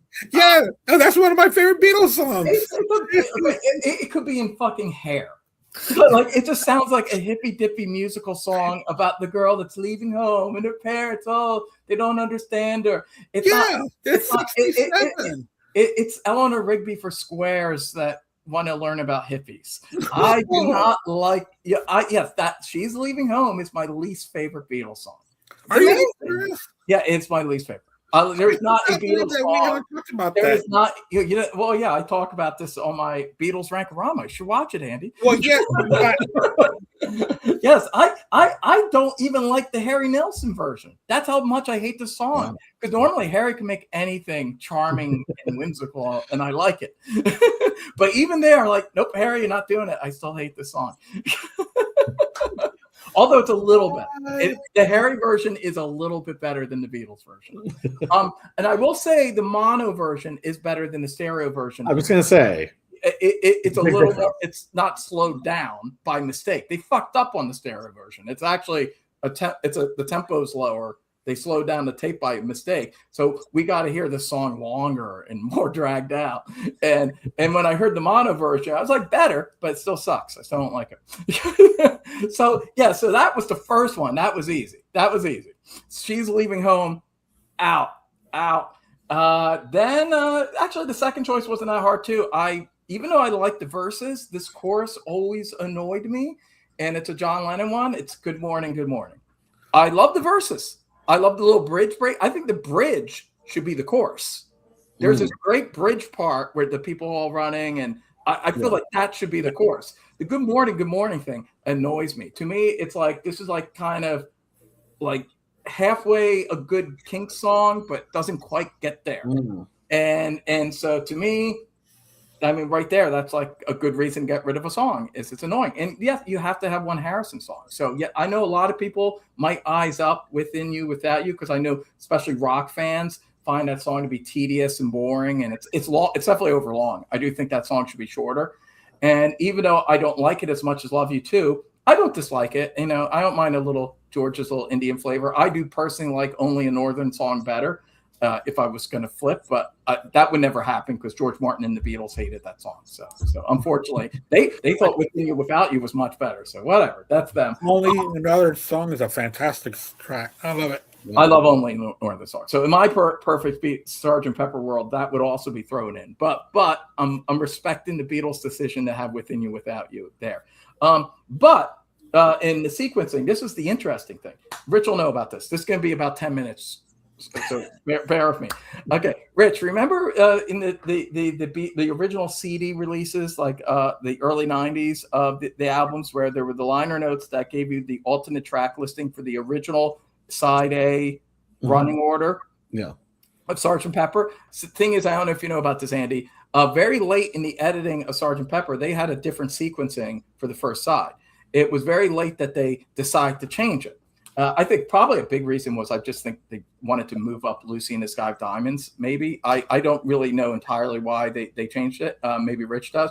But the sequencing, obviously it began the same way, Sgt. Pepper going into, you know, just a little help from your friends. But then the rest of it's all sequenced different. The second side was always the same, but that second side is totally different. What's interesting about this is when I tried to put Strawberry Fields and Penny Lane on, it didn't work with the established sequencing that we know, like the main official sequencing.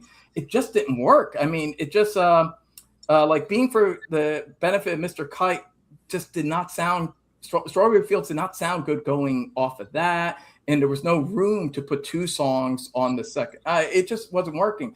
And then I went back, I looked at that original proposed track sequencing that was in the CD, and I did it that way. And suddenly it all fell into place beautifully. And it's after, with a little help from my friends, it goes into Being for the Benefit of Mr. Kite. That's the third song. I actually really love that as a third song and as the first John song, because it's another introduction. It's John, like he's a ringleader. And it's like, here's something else to see. And it just kind of flows, and it's a fun introduction. And I like the song better there than at the end, where you've already been kind of pepperdized to death by that point, that it loses some of its power. Whereas Lucy in the Sky of Diamonds is so strong that you could put that anywhere. You could put that lower in the second side, and it's still Lucy in the Sky of Diamonds. Whereas Being for a Benefit of Mr. Kite really gets a kick in the butt in a good way by making it the third track. Then it goes into Fixing a Hole, which is great. Which also another problem I have with the official sequences is I don't like Getting Better and Fixing a Hole next to each other. They're two mid-tempo McCartney songs, and I think they wash each other out a little bit. Whereas putting a Lennon song in the middle works better. So after Fixing a Hole, it goes into Lucy in the Sky of Diamonds. And that sounds, you know, it's Lucy in the Sky of Diamonds. It is one of my favorite songs on the album. That always sounds great, but it sounds even better after Fixing a Hole, in my opinion. And then after that, it hits Getting Better. And this is where it really falls together. Getting Better goes wonderfully into Strawberry Fields Forever as a closer for side one, because you have the piano little note at the end of Getting Better, and it's reflecting back to the school days and all that. And then you go into even farther back in time to Strawberry Fields Forever, to John's younger years. And it really flows beautifully. And then you flip the record over, and now you have room for a stronger B opening, you know, side B opening, which Penny Lane opens side two. It fits it. It flows after Strawberry Fields. You flip it over. It's a McCartney classic, strong horns, chorus, has the pepper vibe. And then it goes into the Harrison song. And then it's pretty much all the same. It's we have Lovely Rita going right into the reprise. I would take the chicken sound if you could. It should be at the end of Good Morning, but CDs make it at the beginning of reprise, which is actually, I think, a mistake. But anyway, that and it still ends with, Day in the Life, and it's a masterpiece. And think about this. You listen to a album that has A Day in the Life and Strawberry Fields Forever and Penny Lane and Lucy in the Sky of Diamonds, and John Lennon's coming in strong as a ringleader on the third track. Right. And I was just like, hey, this is the album that everyone acts like Sgt. Pepper is. It's now a masterpiece. And that version is one of my favorite Beatles albums. I'm going to post this on social media tomorrow, because that's a good idea. Upgrade and I go with the mono version still. It's the biggest upgrade of an album I've ever heard when I did it with this sequencing and those two songs. I know Andy's going to disagree already because of one of my song omissions, but I'm curious what Rich thinks. Anyway, so that's my Sgt. Pepper. I love it.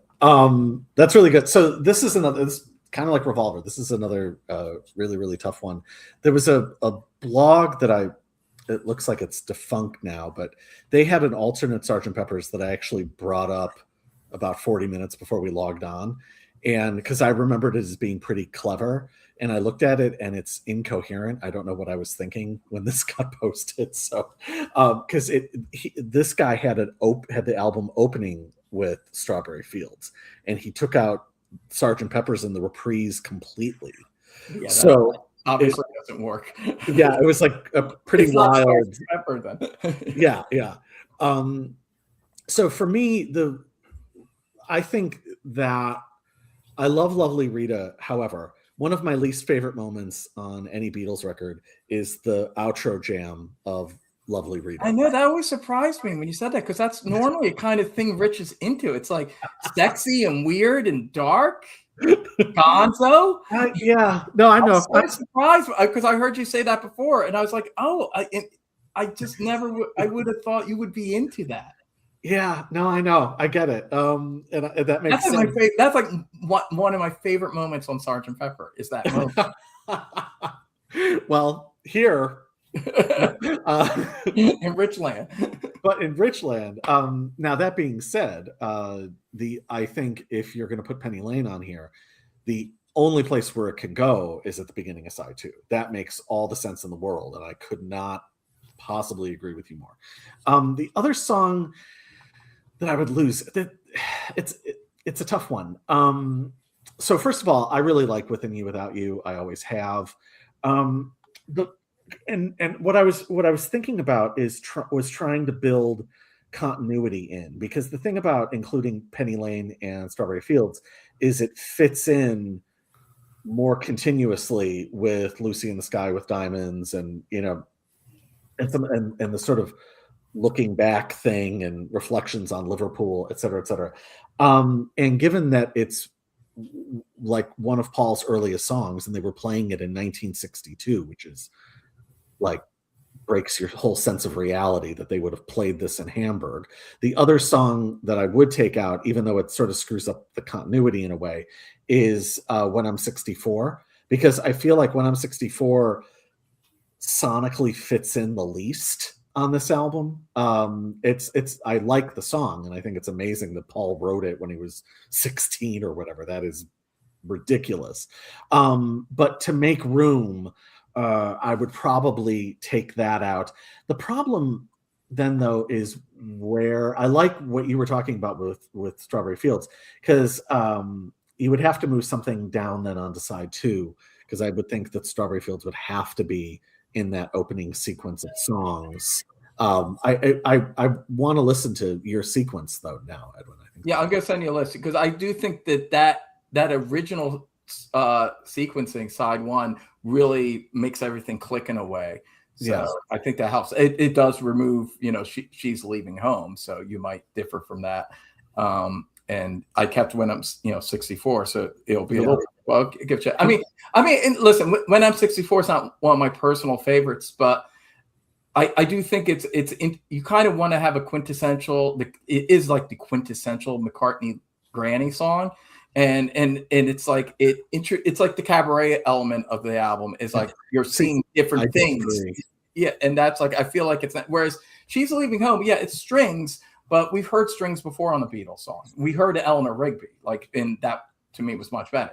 And we have strings that appear on A Day in the Life. So to me, when I'm 64, with the whole ragtime clarinet stuff, era, it's bringing another sonic tone to the album that's making it nostalgic. This is the music I heard out of the little radio when I was a kid, and so I think it fits in a way. It adds to the psychedelia too, and the same reason why they include it in like Yellow Submarine is it's like there's something trippy about suddenly hearing an old timey Granny song, like in a way. So that's why I think it's necessary to keep that on the album. But I get why you would go to that one.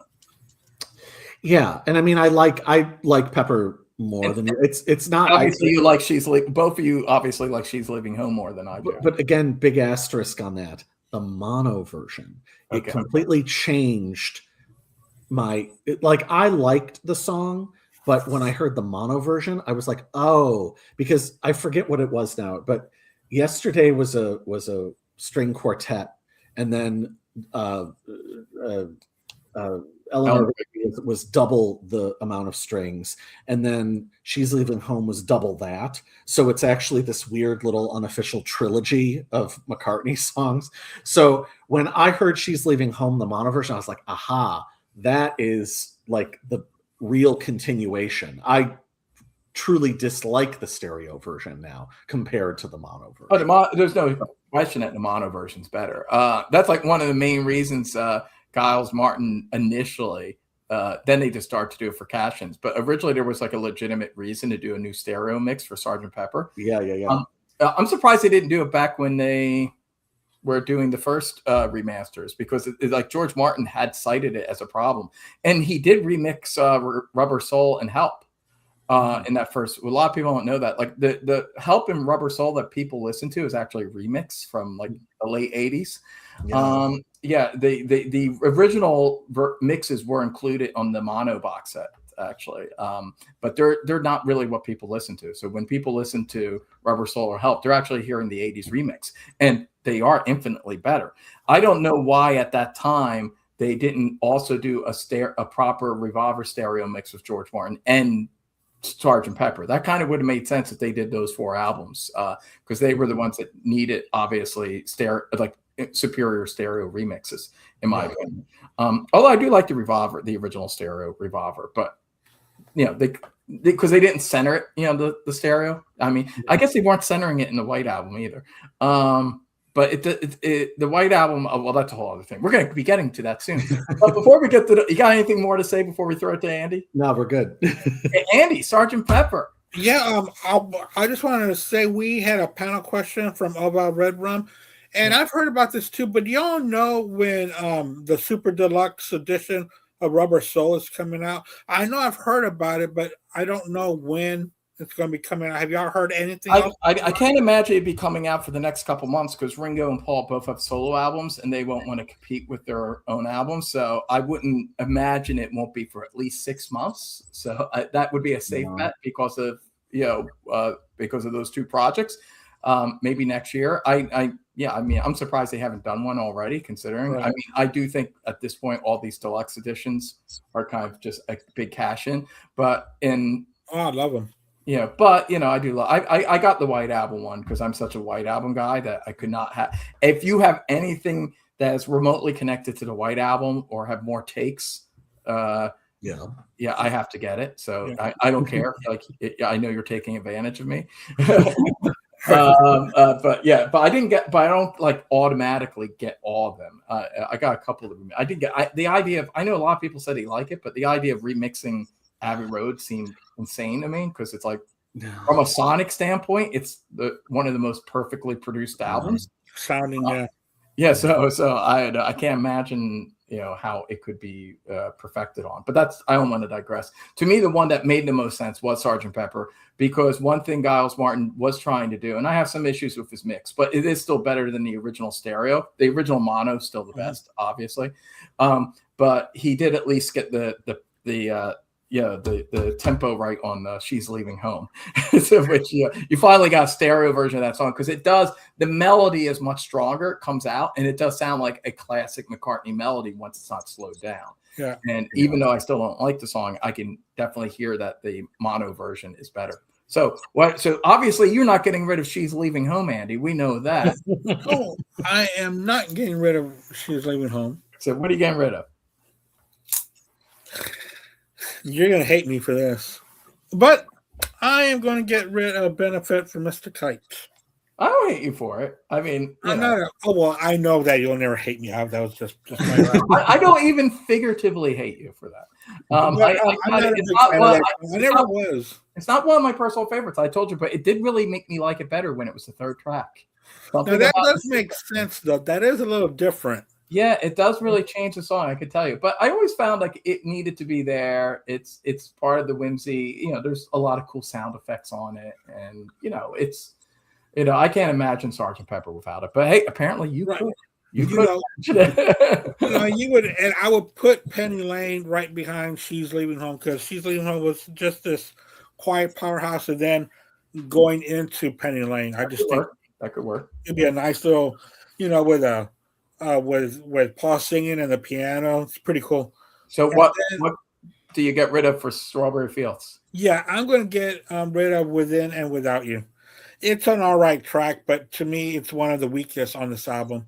I absolutely love every other song on here, but Within and Without You, I can really do without.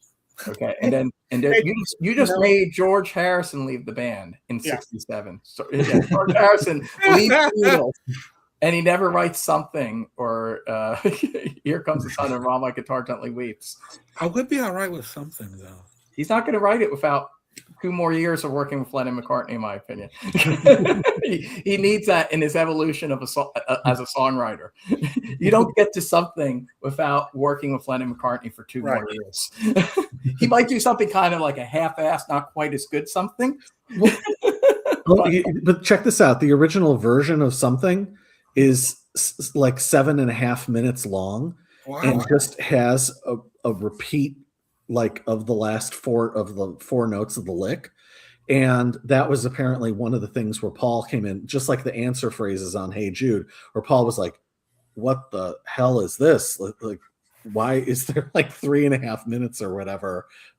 So that was where John or Paul, but I think mostly Paul, made we got to cut this endless repetition thing. So that's how George envisioned it. So yeah, and you can kind of see that, especially as you get farther away from the Beatles' influence. After All Things Must Pass, which still has a very strong, he had Phil Spector producing it, and he was playing with a lot of top musicians, Eric Clapton, Ringo's on it, and he still has the hangover of working with Lennon and McCartney.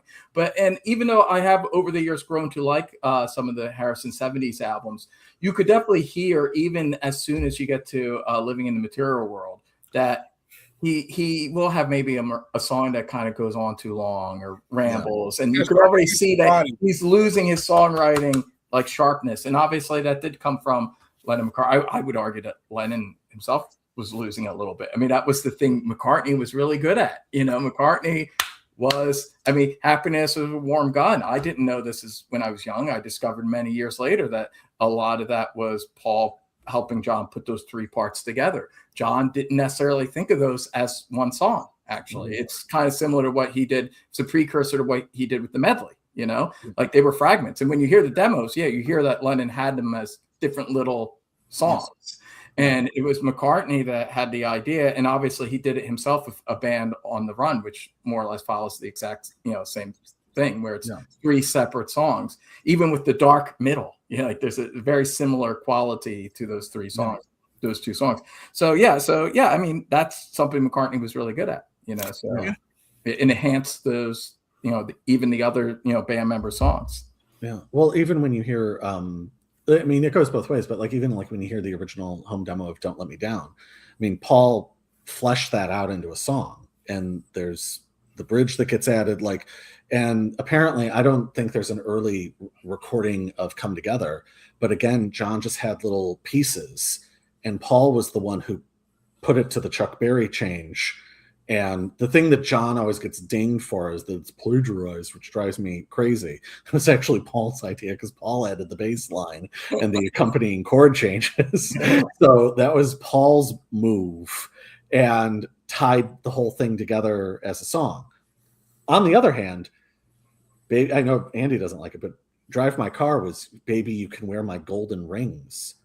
And John was like, no, that's way too many syllables. What the hell is this? You can wear my golden ring. So it goes the other way too, though. Oh yeah, and he contributed. And Paul was going to get rid of, the movement you need is on your shoulder. Right.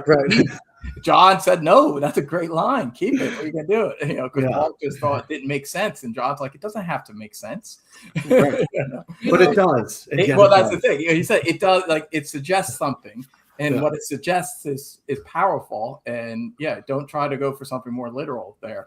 And obviously, Eleanor Rigby, Lennon said that he would contribute some lyrics, and I mean, even in the White Album, which there was more back and forth between them than like the old myth that they were just breaking up and at that point. That was maybe true on Let It Be, the Get Back sessions. Yeah, but on the White Album, they were still working together on a lot of stuff.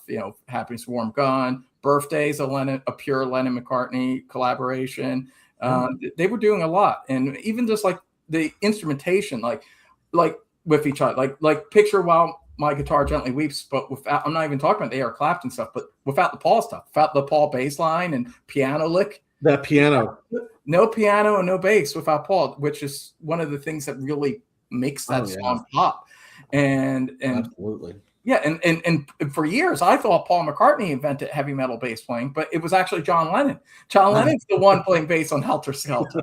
I was shocked when I found that out. It's just like, I guess John Lennon invented heavy metal bass. So I mean, they're just doing a lot of cool things with each other during that time period, and like it was a lot. Ringo himself said this, that there was a lot of group activity on the White Album. Yeah, and playing their asses off as a band. Yeah, you hear it. I mean, God, you hear it. Your Blues and Helter Skelter, and they're playing their asses off. Yeah. Anyway, do you want to say anything more about Sgt. Pepper before we go? I know you got rid of Within You, Without You. Oh no! I'm through. I was just about to say. Now let's segue into the White Album. It worked out perfect. And in this reality, George did not leave the band. He stayed. Which is good because I love his songs on the White Album. And so he stayed. This was really hard. Yeah, well, I'll tell you right now, I didn't get rid of a George song because I love his 4 songs so much. Oh yeah.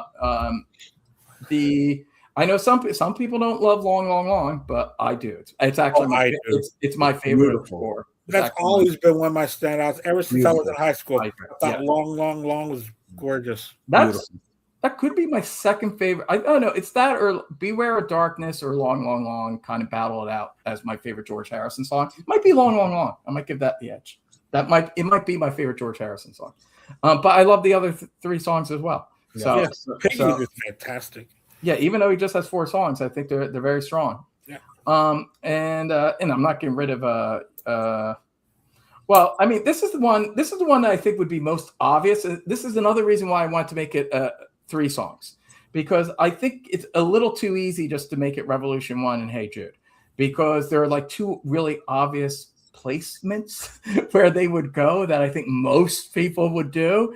So I thought, and also since Lady Madonna was a single and it was the first song they recorded that in the sessions that would eventually become the White Album sessions, and it fits the vibe. So it's like, let's throw in Lady Madonna too, because then I found that's where it got tricky. It really got tricky was that 3rd song. This is the thing too. I'll just say the interesting thing, I feel like the way I feel about Sgt. Pepper, people would feel about my version of the White Album I'm about to make.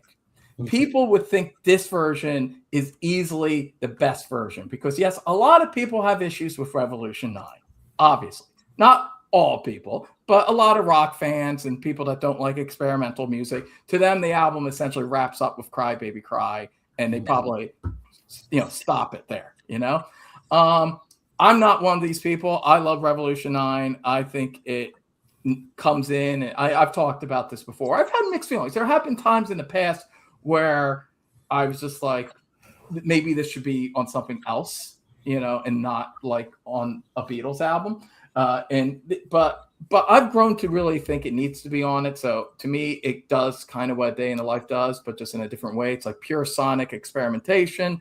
And because the White Album is all about purity, it's all about minimalism. And like, this is a rock song, this is a pop song, this is a folk song, you know, and that's the experimental song, you know, and they put it towards the end where a long experimental track should be, you know. So I love it that way.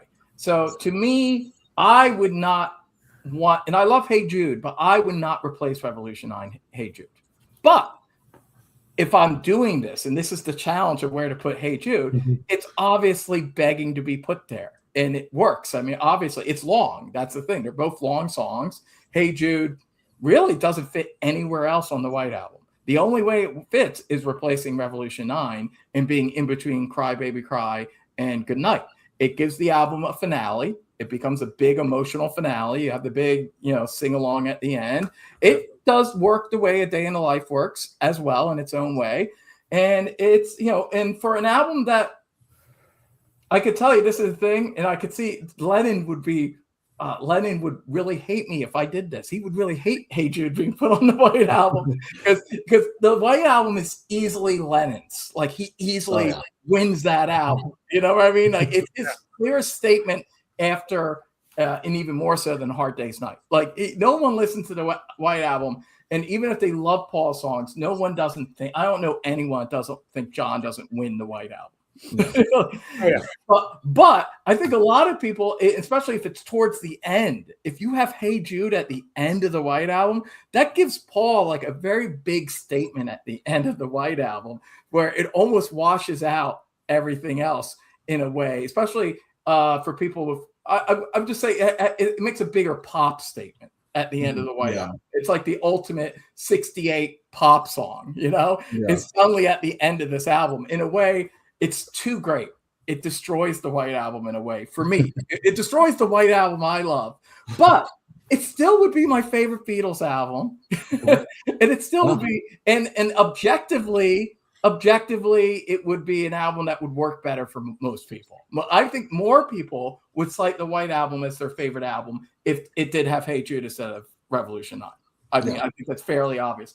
And the other flip side of that is the obvious swapping of Revolution 1 for the single version of Revolution. That's one actually, even though I do like Revolution 1, I do prefer the single version. I know John himself didn't, but I'm with the other three Beatles that I think I do think the single versions is punchier. It's more, not just because it's more rocking. I mean, that's part of it. I love the guitar tone.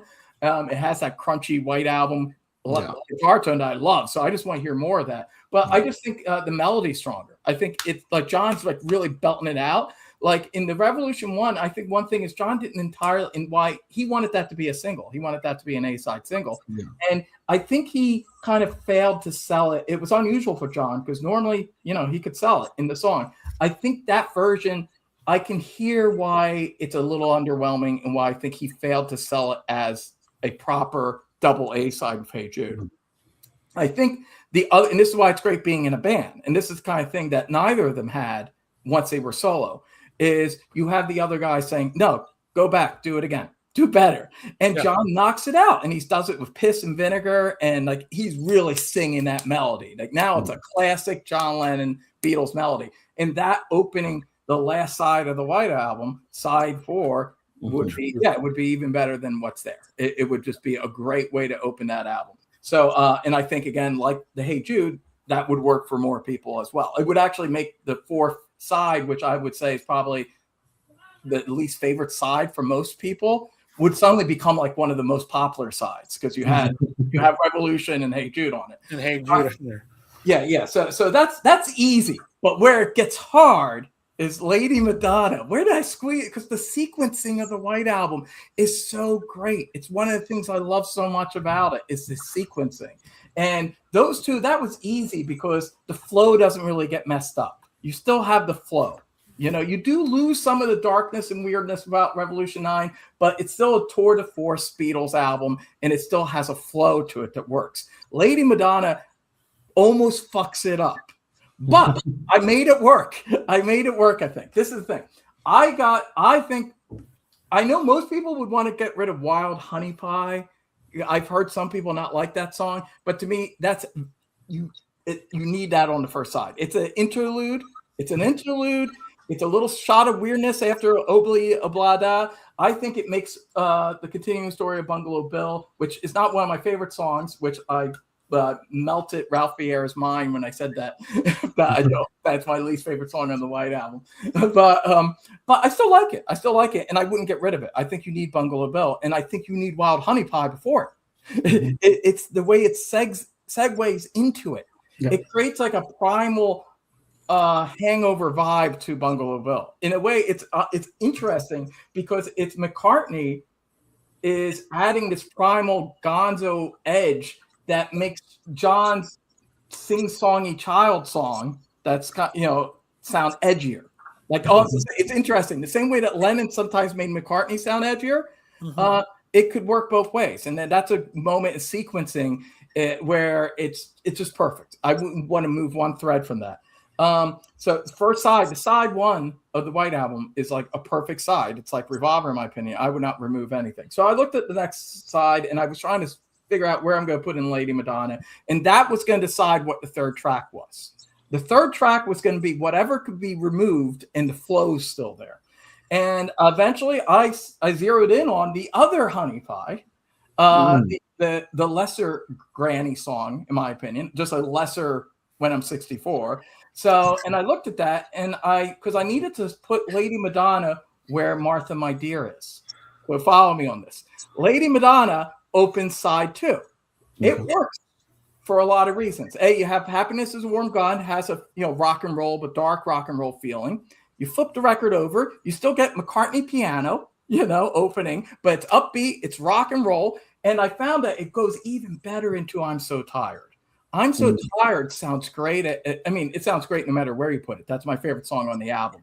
But after Lady Madonna, it works. And in fact, it kind of plays out because Lady Madonna is about a stressed out woman, and it's a great McCartney Lennon statement. Could have been a single, like that would have also worked as a double A side single, because it's like McCartney's thing is that he doesn't always sing directly about himself personally. He does more so now that he's older, but not so much in the Beatles. He would sing a lot of third person narratives, Yes. Yeah. Whereas Lennon famously it was mainly always about himself, and that's where they differed as lyricists.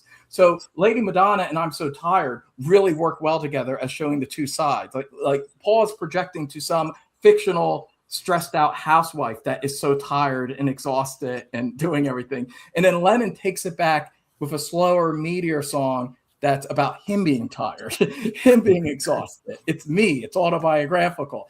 And it suddenly it's like, wow, that makes the White Album's getting even better. How could the White Album get even better? And then what makes it even better is then, I'll get rid of Honey Pie, which I don't even like, and replace it with Martha My Dear, which I love and think is a great song. And that's like a better Granny song. and that between Revolution, the single, keep in mind, the hard rock and Revolution goes suddenly into Martha My Dear. That's White Album magic. And then it goes into Savo Truffle, which actually sounds like perfect funky bachelor pad music after swinging Martha My Dear. And it really flows. And I said, that's it. I fixed it. I made it work. The White Album is still my favorite album of all time. Even though I kind of miss Revolution 9. Still made it work. I made this the best, my favorite album of all time. So there you go. Go. Nice touch. Nice touch. So how do you guys solve a riddle like the White Album? I have to follow that. Yes. All right. So first of all, in a perfect world, the White Album would only be longer. It would not shorter, longer. So in my mind, it would be a triple album, like John's weird Kenwood. What do you call it? What's the new Mary Jane? Or like his weird Mellotron demos, if you've ever heard those, like those weird loping instrumentals, like that. I would put, like maybe there's a whole side of experimental stuff, like like the sixth disc would be the just all experimental stuff. Yeah, and that unedited Revolution. Oh yeah, the really long. Yeah, that could be the other side. The 8 minutes 20 of that. So first of all, like if I was going to touch, and I should also say, I think the White Album is the greatest album ever made by anybody. It is an ultimate perfect statement.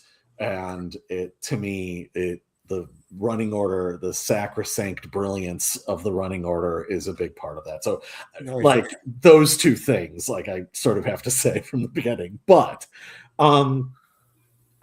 if I was going to make a change, for me, the easy one, and I thought of this as soon as you texted me, the first thing I thought is, oh, well, and you texted me later to include Lady Madonna, but I had already jumped ahead to that. So the easy one is, oh, Lady Madonna for Obla Di Obla Da, side one. It fits perfect. It's a Paul song for a Paul song. And I've never been that into Obla Di Obla Da. I like it. It's good for what it is. But a Paul Pop statement for a Paul Pop statement, lateral move makes sense. Yeah, that could work. I think Obla Di Obla Da, obviously it's one of the more popular songs, although it does have some people that don't like it. But I feel it's necessary for the album. But if you had to replace it, to me, and it's stronger than Honey Pie. So to me, but I get it. I get why it works. It flows. It would still work. Lady Madonna could work there. Yes, you're right. Yeah. Now I will just say I love Wild Honey Pie. I love Honey Pie. I love the guitar solo. I really love George Martin's brass arrangement. I think it's Paul's best granny music. Really? You like that one the best? I actually like even I Know There's an Answer better. It's my that's good. Yeah, that's good. It's all right. I don't hate it, by the way. I don't hate anything on the White Album. This is what I'm trying to explain to Ralph, but he got mad that I said Bungalow Bill was my least favorite song. I still like it. There's nothing on the White Album I don't like. It's my favorite Beatles album. Yeah. I like Honey Pie. Although the cool thing is, if you didn't have Honey Pie on it, you could then call Wild Honey Pie just Honey Pie. Very true. So I would keep Revolution 9. I think it's too important for the album. The swap for a swap, I very much agree with you. And this was another easy one. I love Revolution 1, but Revolution for Revolution 1, and keep that as a side opener. I think that makes all the sense in the world. Yeah. I would love the song. It's awesome, but I would actually lose Cry Baby Cry. I don't know that it's as central to the White Album and the White Album-ness. And for me, has always felt a little bit more slightly regressive for John, bore back to the 67 style of writing to a degree. And what I would do is I would actually move I'm So Tired. Maybe Don't Pass Me By. Maybe Why Don't We Do It in the Road, for running time purposes, move that down to around a little side 4, and side 2 would end with Hey Jude, and you sort of have side 2 ends with Hey Jude, Paul's big pop statement. Side 4 ends, roughly speaking, with Revolution 9, the big abstraction statement. That works. I kind of actually that would probably be a way that would satisfy John, because then it's not giving Paul the final word, and it gives people time to forget Hey Jude. And and then you have I'm So Tired, and then Good Night. It could work, and there's that sort of. Oh, so you'd have I'm So Tired as before Revolution 9 or after? Oh, before. Because Revolution 9 going into Good Night is what it's all about. Yeah, a Good Night to me does work as an epilogue, a coda after Hey Jude. That's one thing that kind of made it work. Yeah. But I do agree. It's the one thing about Good Night to me. I kind of feel it is an extension of the White. That's why I personally would keep the White Album as it is. But for the sake of this idea, I thought we had to do it. But yeah, Good Night is like an extension of Revolution 9. I've always felt it was. It makes it so much more surreal. Oh, and absolutely. Yeah, and otherwise it would sound more syrupy and earnest if it was coming off of Hey Jude. Yeah. But you know, but hey, that's what those greedy Capitol record label guys are insisting. We got to have the hits. You kids don't know what you're doing. You got to have the hits on the album. You're not going to have Hey Jude and Revolution and your Lady Madonna's on it. You got to do it. Nice. For what, a sound collage? What's this artsy fartsy shit? Yeah, right.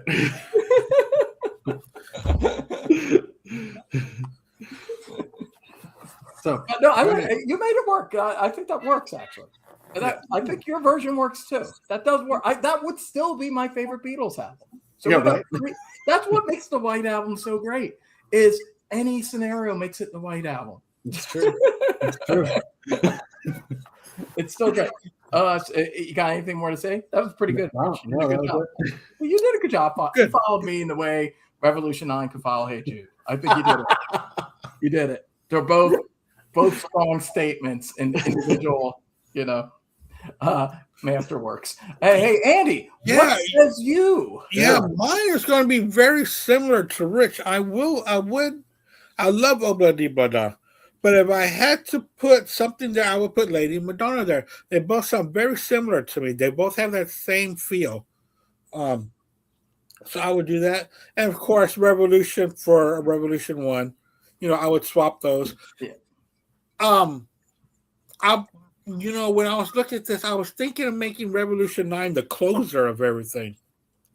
Just to wrap everything up. But then Good Night is just, after listening to y'all and thinking about it, Good Night after Revolution 9 is just brilliance, really. You get that psychotic sound collage going into this beautiful nighttime ballad to close out an album that was just freaking crazy.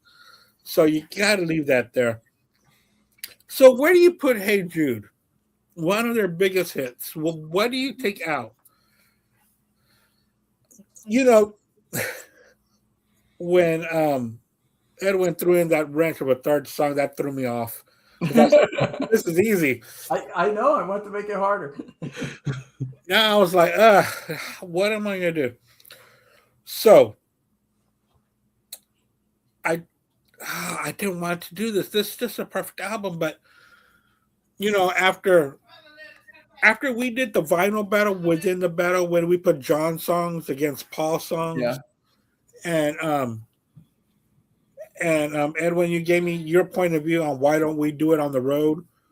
Yeah. It's such a perfect song for this album at that placement. So I couldn't put it there. Then I was thinking, are there too many Paul acoustic songs on here? So I went ahead and for no reason, I wouldn't even put Hey Jude at that spot, but I would replace Mother Nature's Son with Hey Jude. I get that. I mean, I personally like Mother Nature's Son more than Hey Jude, and I really love that song. But that's totally subjective, Yeah, I get it a lot more. And obviously, he's already got Blackbird. He's already got like the pastoral song. I Will's like the gentle little part. Oh yeah. Acoustic. So I kind of get it of those three. Yeah, I mean you got to keep. Well, you definitely got to keep Blackbird. You got to keep Blackbird. Blackbird's in some ways kind of like the yesterday of the White Album, right? And then of course, why don't we do it on the road? Well, even though it's the same thing repeated over and over. It's like to me, it's like the mission statement of the White Album. It's the ultimate minimalistic rocker track. You know? And those songs are so short too that you're not going to gain too much. Yeah, and then you got a Hey Jude that's like 7 minutes long. Well, they're going to have to move things around, Andy, for yours, but we won't make you do that. But some sequencing will have to change to make that work. But I just it makes sense. It makes sense. But generally, it's funny because you do like obviously some McCartney songs. Oh yeah, obviously me and Rich are bigger fans. I love Paul McCartney. I absolutely do. I love it with the Beatles. I didn't really like any of the Beatles when they went solo. I really thought that they needed each other throughout their whole career. It's kind of like Pink Floyd. David Gilmour is all right, and so was Roger Waters, but they sure were a hell of a lot better together. I mean, I could say I have, I get a little of this, not as much as you would think. I don't really pontificate too much about the solo Beatles on a whole in the McCartney, because I had so much to cover in the video, and I don't want to as well. So I do a little bit of that in the beginning, but I get to I make it really about, you know, Paul McCartney and his career in and of itself pretty quickly in the video. So but I will just say the thing about, I have mixed feelings. I mean, objectively, you could say that, and I get, yes, they were better together. Obviously, Lennon, McCartney, I think Bob Dylan's the greatest songwriter of the 20th century, but as a solo songwriter. But I would say the team of Lennon McCartney is the greatest unified writing team. I mean, they're the greatest songwriter if you count them as one entity. You know, the greatest team. I mean, you can't write, but even Lieber and Stroller, there's, you know, a lot of great ones. But Lennon McCartney, you can't, that Lennon McCartney run I'm going, because I'm a fan of the early work as well, all the way, you know, from the beginning to the end. You can't really beat that run, and they brought such great, and they were so strong that even bled over into George Harrison towards the end, that even George Harrison was really, you know, stepping up and really writing some great stuff.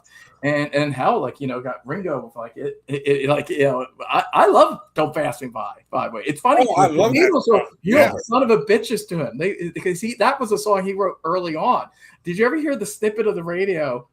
It's like, and it's during Beatlemania era. It's like 64, where Lennon and McCartney are on a radio show, and they're making fun of Ringo's song. They called it Ringo's song back then. That's what they even called it during the White Album sessions. And they start singing it in like a mocking way. They go, "Don't pass me by, don't pass me by." And they're like making fun, and it's like they're being smart asses. Yeah. I'm just like, that's a catchy tune. That's a catchy tune, assholes. You should encourage him. Encourage Mr. Starkey. That's a catchy tune. It was a hit in the Neverlands. It's awesome. Like a week into the White Album sessions, Kenny Everett interviewed the Beatles, and if you check that interview out, it is so, to use your word, Edwin, it is so gonzo. I love it so much. It's so nuts. But they had just recorded Don't Pass Me By, and John goes, and Kenny Everett is like, and Ringo wrote one, and John goes, yeah, he wrote it in a fit of lethargy.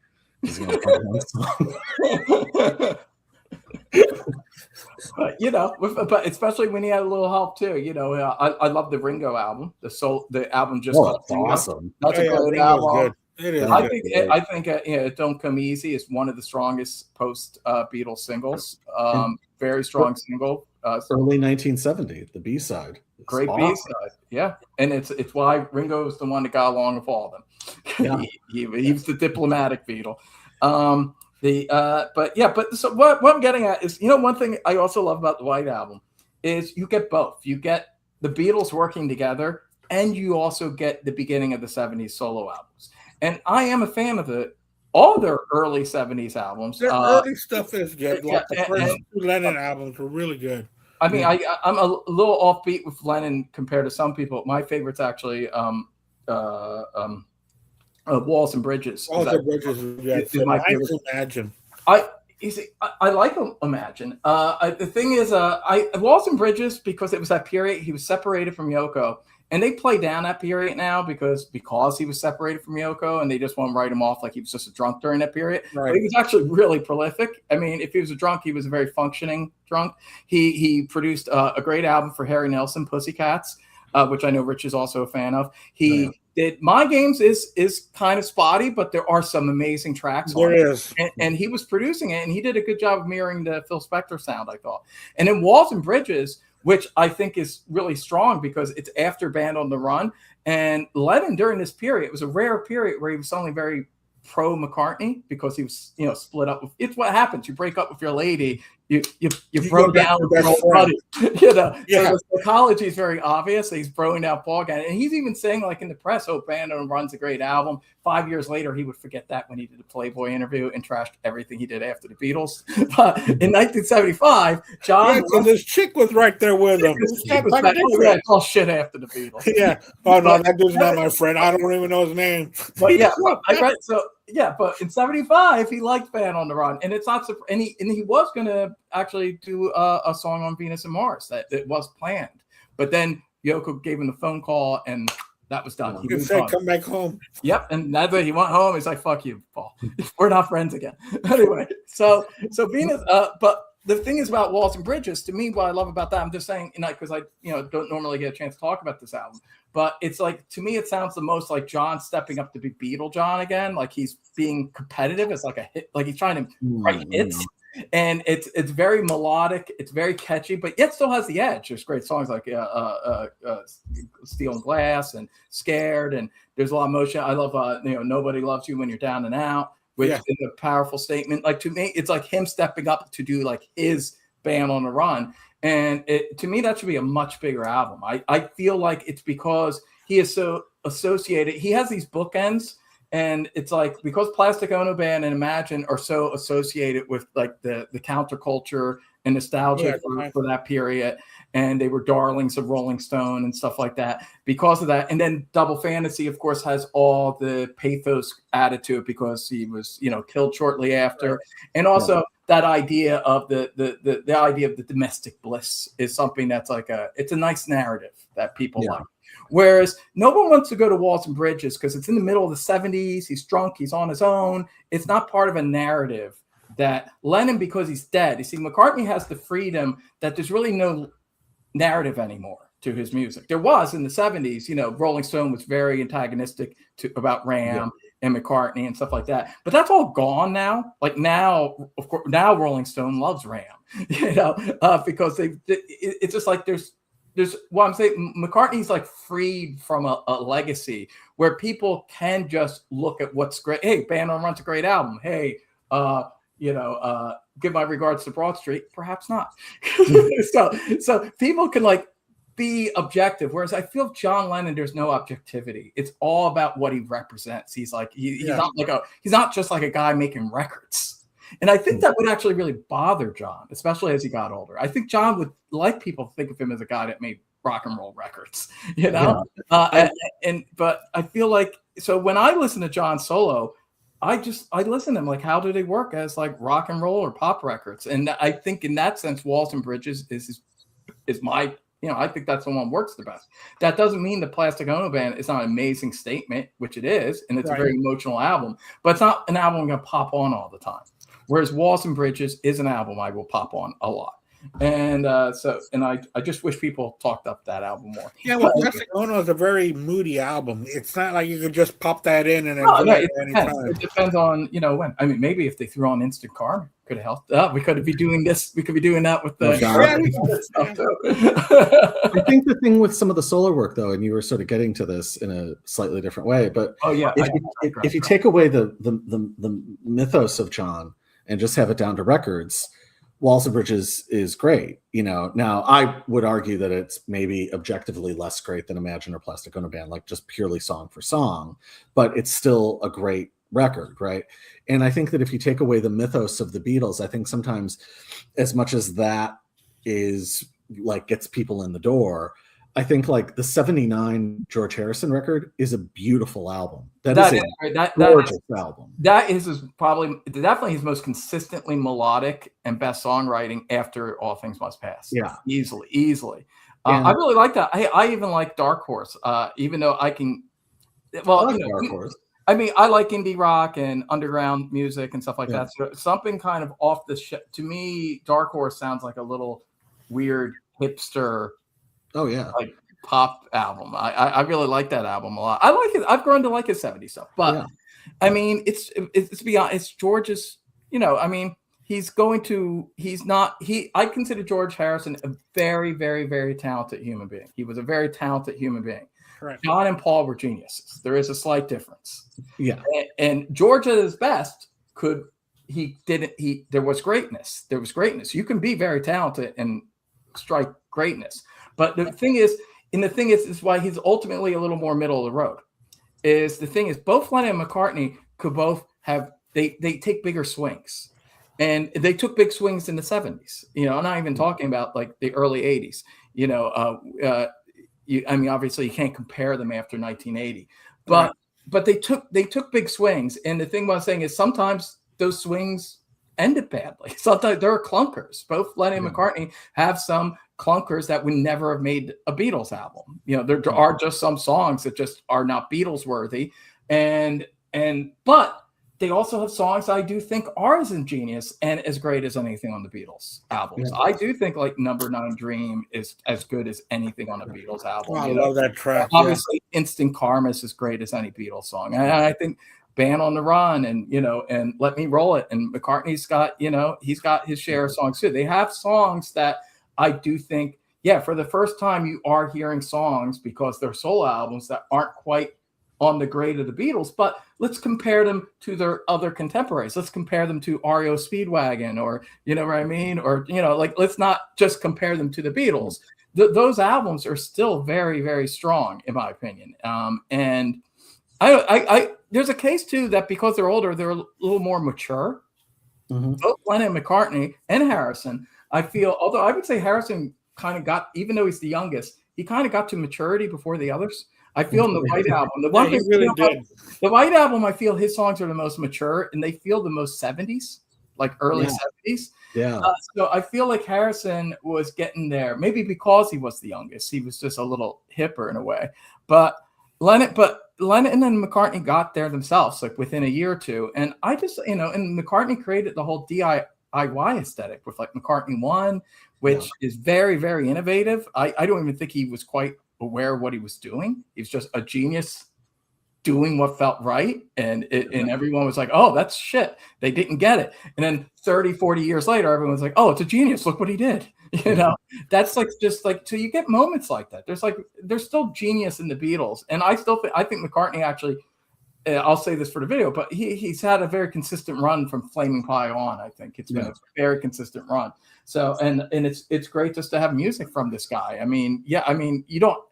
McCartney doesn't have to you never give me your money or, Eleanor Rigby and stuff again and again and again. I'm happy just to get stuff like New and McCartney 3 and albums like that, and Tug of War, which I don't want to get too into it because I don't want to spoil my thing. Right. But I guess I really like the Beatles solo stuff. I do think by the time you get into the 80s, it's pretty much just Paul, and even Paul by the mid 80s. Well, you'll find out, maybe he has a rocky period, but then he gets back there again. He gets back there in the mid 90s, and Ringo and George after the 70s, I'm not really interested in anything. Ringo, I would say even by the time you get into the late 70s, I'm kind of done with him. I like the first rave, but I give George the whole decade. I like Rich said, I really do like that self-titled album, which was that's like 78, 79. I think it's 79. Yes, so he ended on a strong album. That was good. But then that's pretty much it for him. John's the real thing I will just say that's very sad about John, because I feel John actually I feel like the late 70s, he retreated and kind of Paul like ran with it with the success he was having with Wings, and John, essentially retreated, and focused on the domestic thing for like 5 years. Obviously he was even though I'm not the biggest fan of Double Fantasy, I can objectively hear that it's a really, really strong pop rock album with really memorable songs and melodies, and I get why everyone loves it. And I actually liked the material he was doing even better that ended up on Nobody Told Me. I think it was a great song. That's great. Yeah. And I think that showed that, Lennon probably would have been faring better than McCartney, I think, in the mid and late 80s. I think he would have got into his kind of British Bruce Springsteen kind of thing, maybe, but it would have worked for him. I think he would have got into like kind of working man, slick hard rock, but it would have been like catchy and tuneful hard rock. I think he would have gone more in that direction. I think he would have done well. I think by the time you got into the 90s, who knows, they might have decided to start working together again, Lennon McCartney, kind of like Jimmy Page and David Coverdale, I think the thing we got robbed of though is in the phenomenon of the 1989 albums like Neil Young's Freedom and Bob Dylan's Oh Mercy, Lou Reed's New York. John's 1989 album would have been ridiculous. Yeah, I think he would have really. That would have been amazing. Been really good. He would have got into that side, and I think Neil Young. Yeah, I think it would have been. He would have put out albums like that, and I think he had a lot more to say and give, and that's what's so sad. And I do think eventually Lennon and McCartney would have collaborated. I don't know if they would have done a Beatles thing. I think, but they probably would have done like a Robert Plant, Jimmy Page kind of thing. I could see them like, I could see, yeah. But do y'all see John Lennon going around like in the concert circuits? Imagine how many times we would have seen John Lennon in concert, the summertime, or he was going to tour again, like that documentary that just came out. Like John was an egotist. He liked, he wouldn't want to be away for too long. Yeah. He'd want the spot. He'd have opinions about things. It would happen. Lollapalooza, he'll show those. Right? Can you he'll show those kids Lollapalooza? Especially with Sean, what Sean's doing now, he would be up there with Sean. Oh yeah, he'd be up there. He'd be up there with stuff. John Lennon would be up there with the Breeders doing Happiness is More Fun. Yeah, great stuff. All right, guys, let's wrap it up. Hey, Rich, thank you so much for joining us here. Hopefully, this is just one of many times you're able to join us. Absolutely. Thank you so much. It was great. Thanks, Rich. And everyone, look for Rich's upcoming Rich Talks Records. He's got a John Lennon-related video coming up, which you talked about earlier. Mm-hmm. And I got a Paul McCartney one, which I mentioned a few times. That's coming up in like a week or two. So, check that shit out. Yeah, I'm really looking forward to that. And I wanted to thank Edwin for really stepping up tonight. And I don't have my co-host with me today, so thank you so much for hosting, pretty much. And thank you for all of your knowledge and your love for this music. I really do appreciate it, Edwin. Thank you very much. Well, it's always a pleasure, Andy. I love talking to you and rapping, and it's great. And I'm just glad Rich got to join us too. So yeah. And thank you so much for introducing me to Rich. He's a great guy, very, very interesting. And to start off with that painting right behind him, that his very talented wife did as a child. Yes. Yeah. And I also want to thank Oval Red Rum. He's been out there since the very beginning of this episode. Thank you so much for all the comments. And Jimmy James Swartz, that was out there as well. Thank you so much, guys. And we'll see y'all next week here at Black Spinner Circle. Good night, everybody. Good night. Good night. That was a lot of fun.